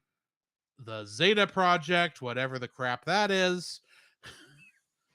The fact that there is a bigger universe, we're going to get to a point where it's like the entire DC universe is in 2 television shows. Will Yeah. show up at least once.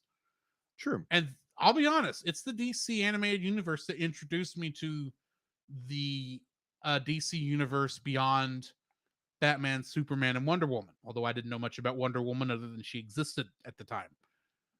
This Wonder Woman to me at the time was, oh yeah, she's that other animated girl that showed up, was on the Super Friends. Next to Aquaman talking to fishes.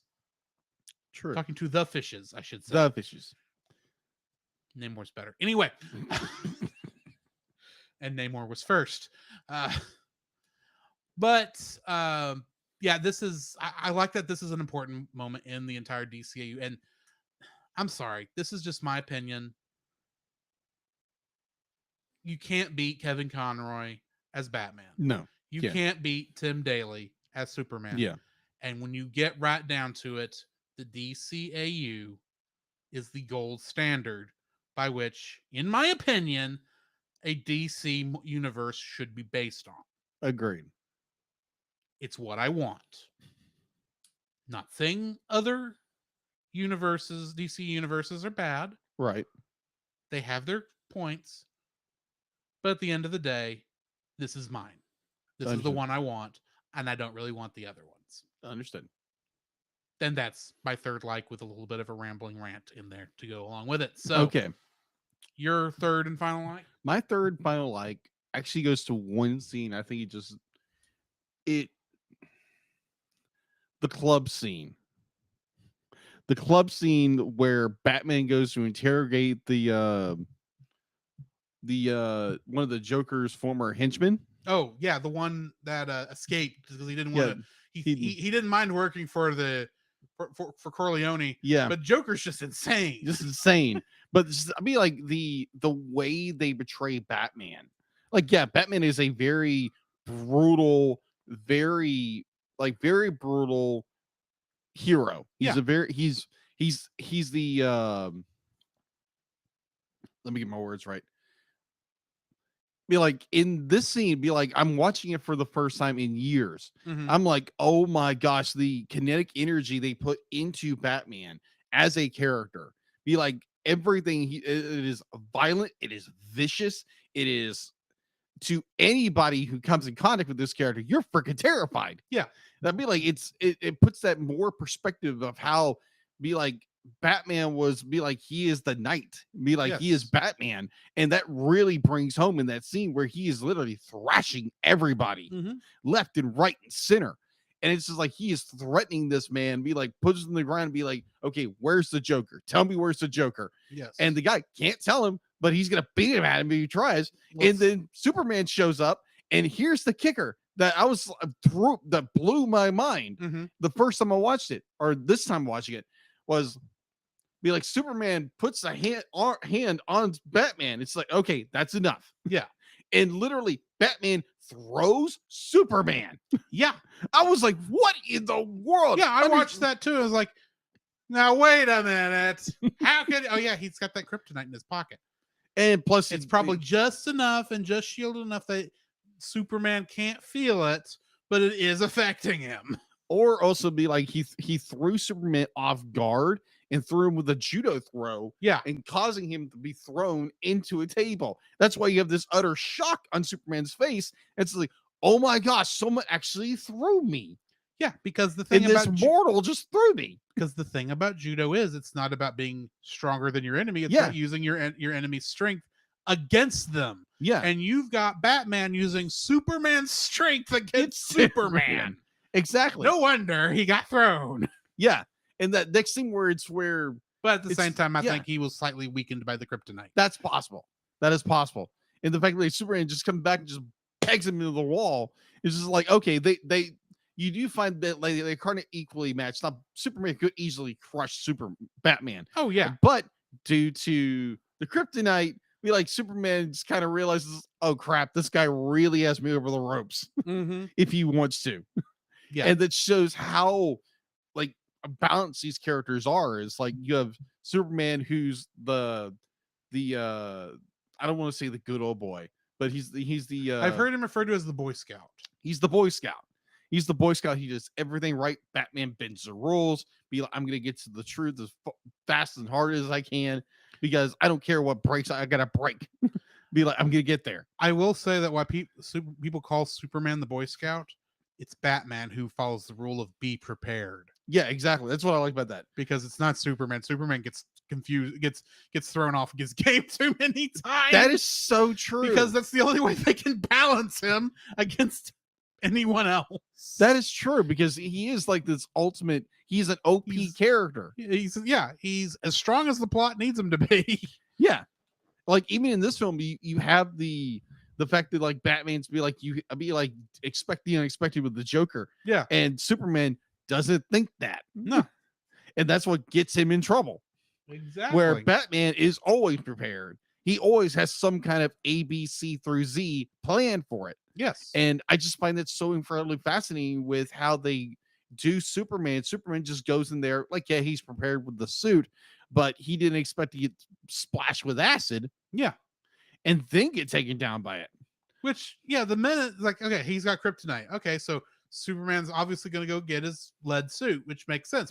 It had been introduced before this episode, so it's not like it came out of nowhere. But it's like, okay, yeah, he's in the suit. Well, this is going to be open and shut, isn't it? It's like, oh wait, this is the Joker. Yeah, He's got acid in that flower. Yep. Poor Superman. Yeah. It's just a matter of time before crap's going to hit the fan. Oh yeah, Because Superman is used to brute forcing his way through most of these exactly. fights. And with the Joker, you can't brute force it. No, You got to think through it. But anyway, yeah, I find the dynamics of these two characters very well done, and in this movie they show it very well, and it's demonstrated very well and demonstrated to, like you said before,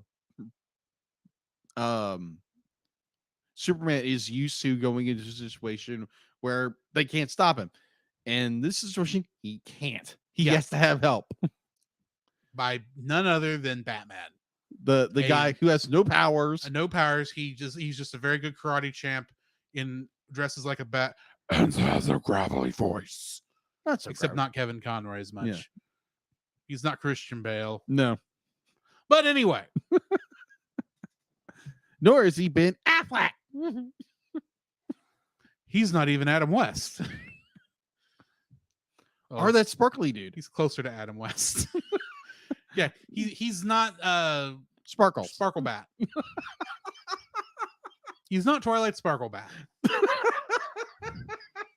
The Batman of friendship. Moving on. Dislikes. Oh my gosh.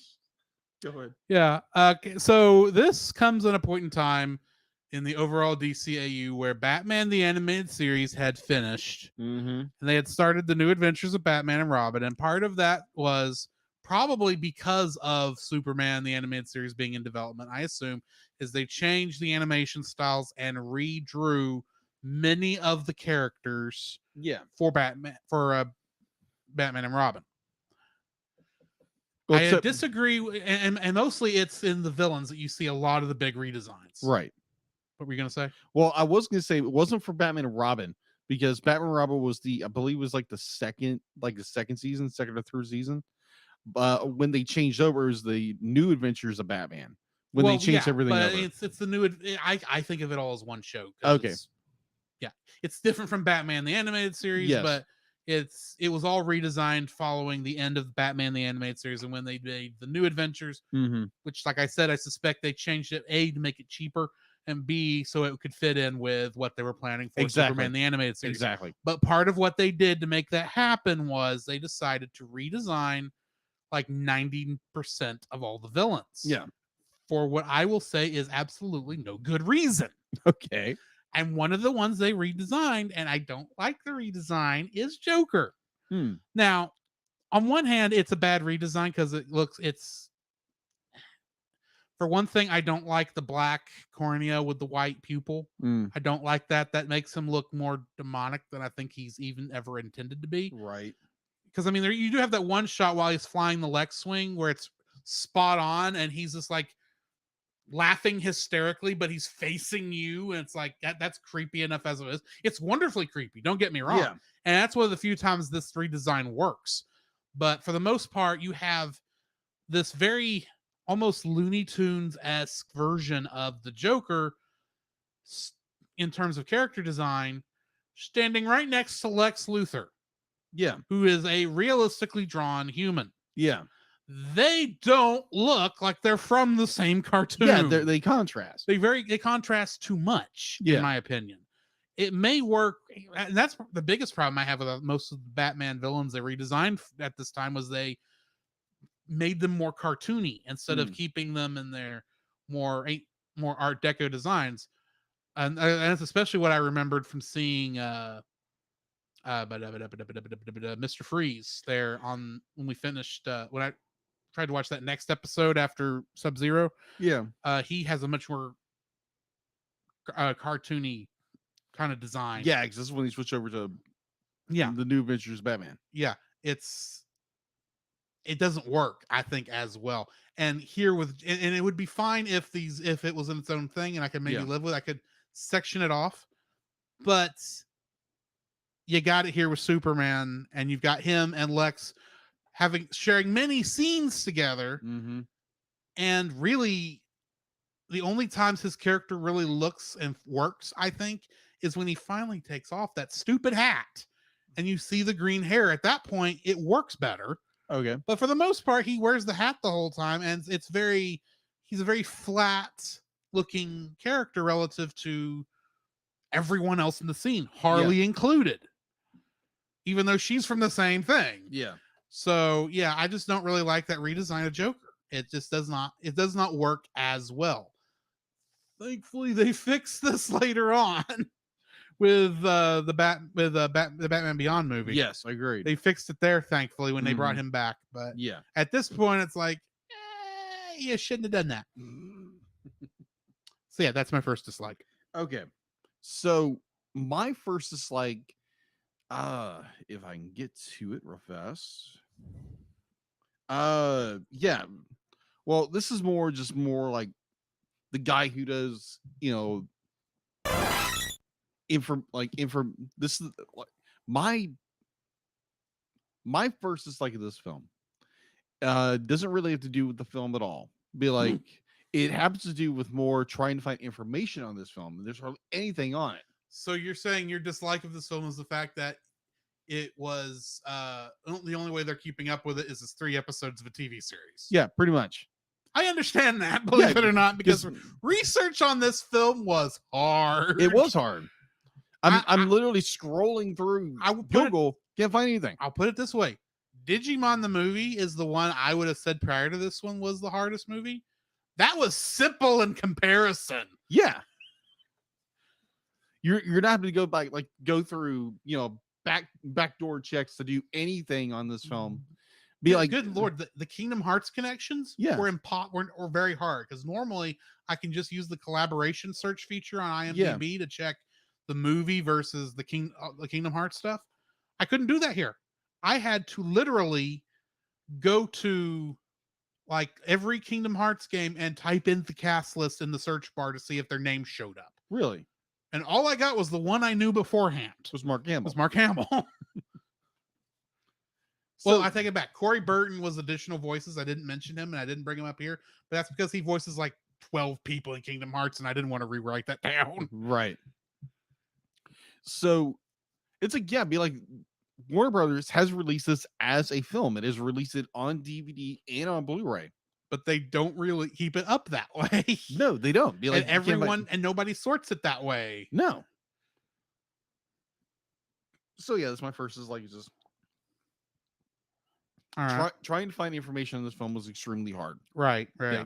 So what is your first dislike? Because it was made as 3 episodes. Mm-hmm. Because it was designed to be cut up into 3 episodes for syndication. Right. Because of that, you have very hard ends to Act 1 and Act 2. Yeah, agreed. And in many ways, while I'm calling episode 1 Act 1 and episode 2 Act 2, and for that matter, episode 3 Act 3, in reality, each one of those episodes is kind of split up into 2 smaller acts. So you've got essentially a 6-act movie being shoved into an hour and a half. And even, I know to some degree, because of the way I watched it by watching the episode separately, I had a hard cut point in my mind. I have a hard cut point, cut point in my mind.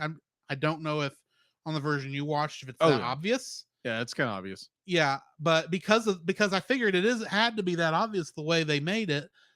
It's just, it feels like 3 episodes of a TV series in movie format.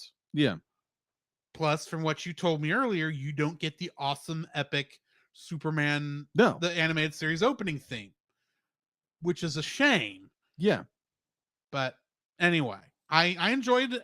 It's a good movie. It's just the fact that you've got 3-act structure that feels like it's just baked in and you can't get away from it. And you can just tell it's 3 episodes. Mm-hmm. And they didn't do a good job of editing the episodes to make it feel like one movie, even in the version you watched.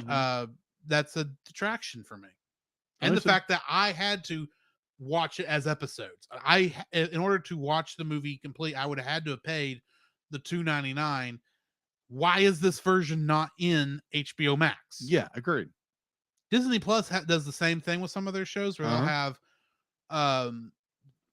like for instance, most of the ones we've done with Tangled, the series that are 2-parters, were not aired as 2-parters when they were first aired. They were aired as one episode. 1-episode specials. They don't list those separately, but they list Before Ever After separately, even though in syndication it was split into episodes, but Yeah. it was not split as weirdly as this is. Yeah. But at the same time, you go over to Phineas and Ferb, and they have both Phineas and Ferb, the movie, Across the Second Dimension as a separate film, or you can go into the episodes and find out where they were cut into syndication. Really? They have both. Now, they don't do that with the Mission Marvel episode or the Star Wars episode, which is a shame. Those will be on the list eventually. At least one of those will be. Okay. But even though you won't know what's going on. But anyway, you won't get half the jokes, I'll say. But if they can do that, they should be able to do that over here. And I don't understand not keeping it separate. Okay. I understand both. I understand why you keep it as part of the show, because Right. that makes sense. It was an actual episode. And if you went from episode 20 to 24 and didn't have a way to explain why it jumped like that, yeah, I understand the issue. But there are going to be points and times where not just us, Yeah. but somebody out there may want to go, hey, I remember as a kid, I watched a Batman Superman movie called World's Finest. I have HBO Max. It should be there. I can go look for it. And you can't just type in Batman Superman and get this movie. Yeah. You have to do research, figure out that it's actually part of Superman the Animated Series, and then find out it's season 2, it's episode whatever the numbers are, Right. and then search through here for Superman the Animated Series. Go to season 2 and scroll all the way down near the bottom of the list to find World's Finest at part 1, part 2, part 3. Yeah. That's annoying, and it shouldn't be that way. Agreed. Even if you don't want to keep them separate, you should be able to type in there should be a special like playlist or something that can be searched for. That's like these 3 episodes as, played one right after each other. Mm-hmm. Should not have to go to an outside source to find it. Yeah. That's part of my other dislike, but it's because of this whole forced 3-episode structure that they had to put it in. Mm-hmm. Anyway, do you have what's your second dislike? My second dislike is like watching the film, and granted, this was made in 1997, so like this was shot and developed on film. Yes. Okay, so watching, like, going through my viewing of Batman the Animated Series of all 4 seasons, you have like little bits and pieces where there's grain fuzz every once in a while. Yeah, it's a much darker show, so there's going to be more grain. There's and more be fuzz. more compression artifacts. Yeah, compression. So I'm watching this film. Granted, it's digital. It's a digital version of this film. Yeah. And my thought would be, it's like, okay, they've cleaned it up, they've done something to it. No, but like literally, like through the third act, the 3rd episode, there's a line literally where there's a scratch in the film, and there's debris all over it. Now, granted, it's minor, but it's there. It's literally in a white background, and it's literally this little sliver that's just this. The entire, it drove me nuts. That is one advantage that the Superman animated series on HBO Max has, is I think they went through and did a full digital remaster of the entire series, and that doesn't happen. Yeah. So 'Cause I would have caught that if it's as bad as you're saying it is. I would have Yeah. been like, "Oh my, that's Yeah. bad." Yeah, it was bad. I was like, whoa, wait a minute. So I'm presuming ever since they've gone back and remastered Batman the Animated Series, they remastered Batman Beyond And Superman the animated and Superman the series. Animated Series. This was before they did the remaster. Well, So and that makes sense. probably, and I can see that from a money making point of view and how you spend money for these remasters. Mhm. I almost guarantee you that they decided that since they had already remastered these episodes as part of Superman the animated Mhm. series, and people can just go watch it there. There's no point in remastering the separate version where it's all edited together. Yeah. So what you're watching is a old tape master from when it was sent to broadcast out to all the WB stations back in the day. Yeah. And it's just you're probably still looking at 480i Yeah. Probably. image the entire time too. Yeah. Whereas I watched it and I assumed 1080p. Yeah. But anyway, Yeah. So that was just more of an annoyance. I get that. Knowing there's remasters of this entire Maybe not- thing. Maybe not 1080p, but at No. least a digital cleanup. Yeah, it was a digital cleanup at least. But it was just I found that a little annoying. That was about it. Understandable. Yeah. I don't have a third dislike. Okay. Do you Nor have a do third I. dislike? Nor do I. Okay, well then we'll just continue on from here. I'm giving this movie an 8. Okay. It is a very fun movie. The main reason I am docking it any points for the most part, Mm-hmm. outside of the Joker redesign, which is just a fact of life that I would have to get over either way. Right. It's that 3 act. It's the fact that it is 3 episodes Mm-hmm. edited together into one film, and it's like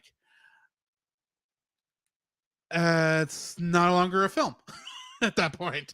If you have to watch it separately, it's not a film, and you can. And from what you told me, you can tell where the episode separations are Yeah.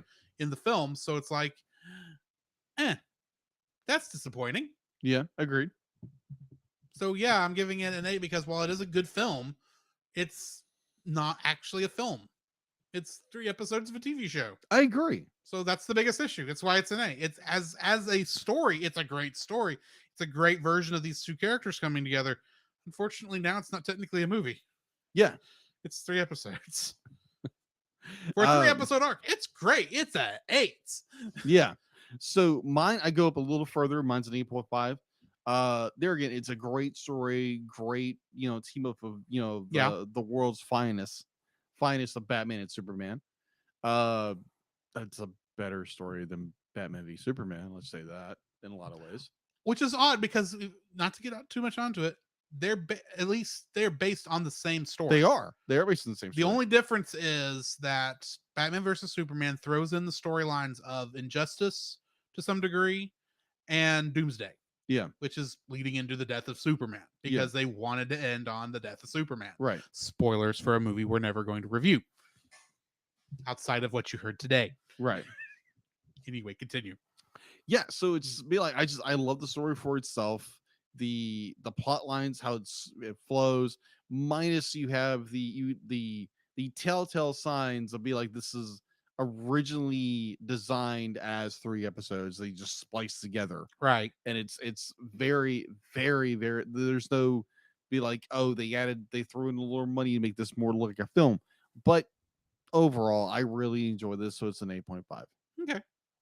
That brings us to the end of this episode, which means we need to announce what our next movie is. Yes. A movie that you don't like.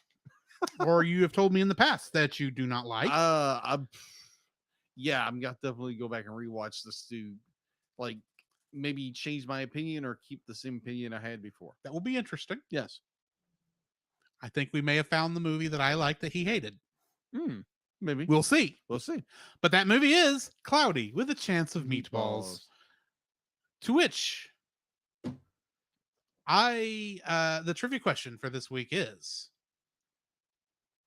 according to the opening credits, who made this film? Oh, I don't know. I'll have to go back. I'm and not rewatch it. talking about the director.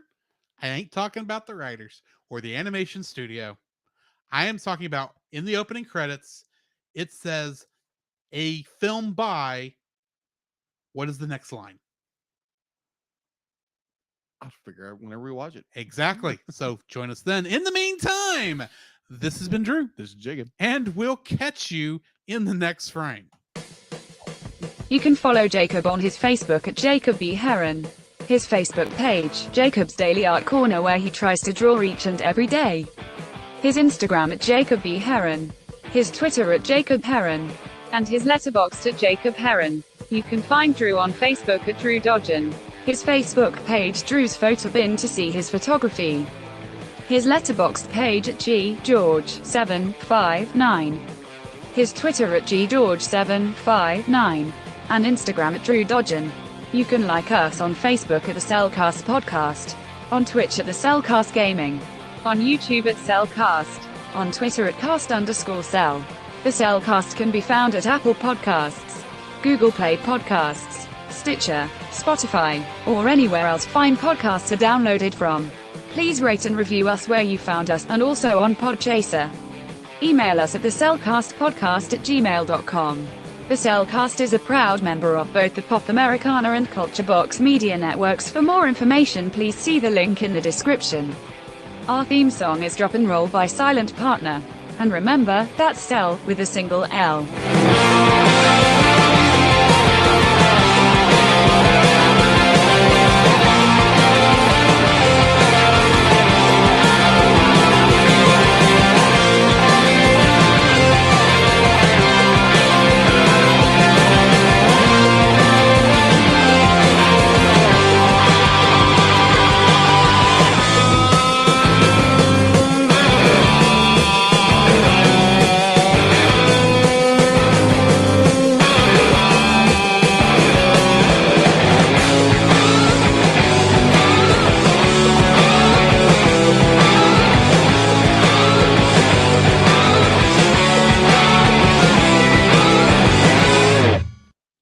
When you have to go out with a smile. Pudding. And that's the end of our episode. Thank you guys for joining us, especially you, Yoshi, who came in after the on Twitch on Yes. the after the break. He was confused by our little mishap with Yep. the internet, whatever caused that to Mhm. happen. But he does say thanks for the show, and he welcomed us back when we came back because we had internet issues. Anyway, I'm going to go raid somebody, probably Art of Man, it looks like. He hasn't actually started the stream yet. He's streaming, but I mean, it hasn't started, but it looks like it might be soon. So I'll send you over there. In the meantime, guys, this has been Drew, This is Jacob. and we'll catch you in the next frame. And I forgot again that there's a countdown for this. And the countdown, I don't think, is actually going.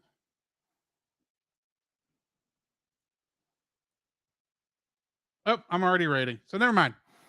Bye, guys. Bye.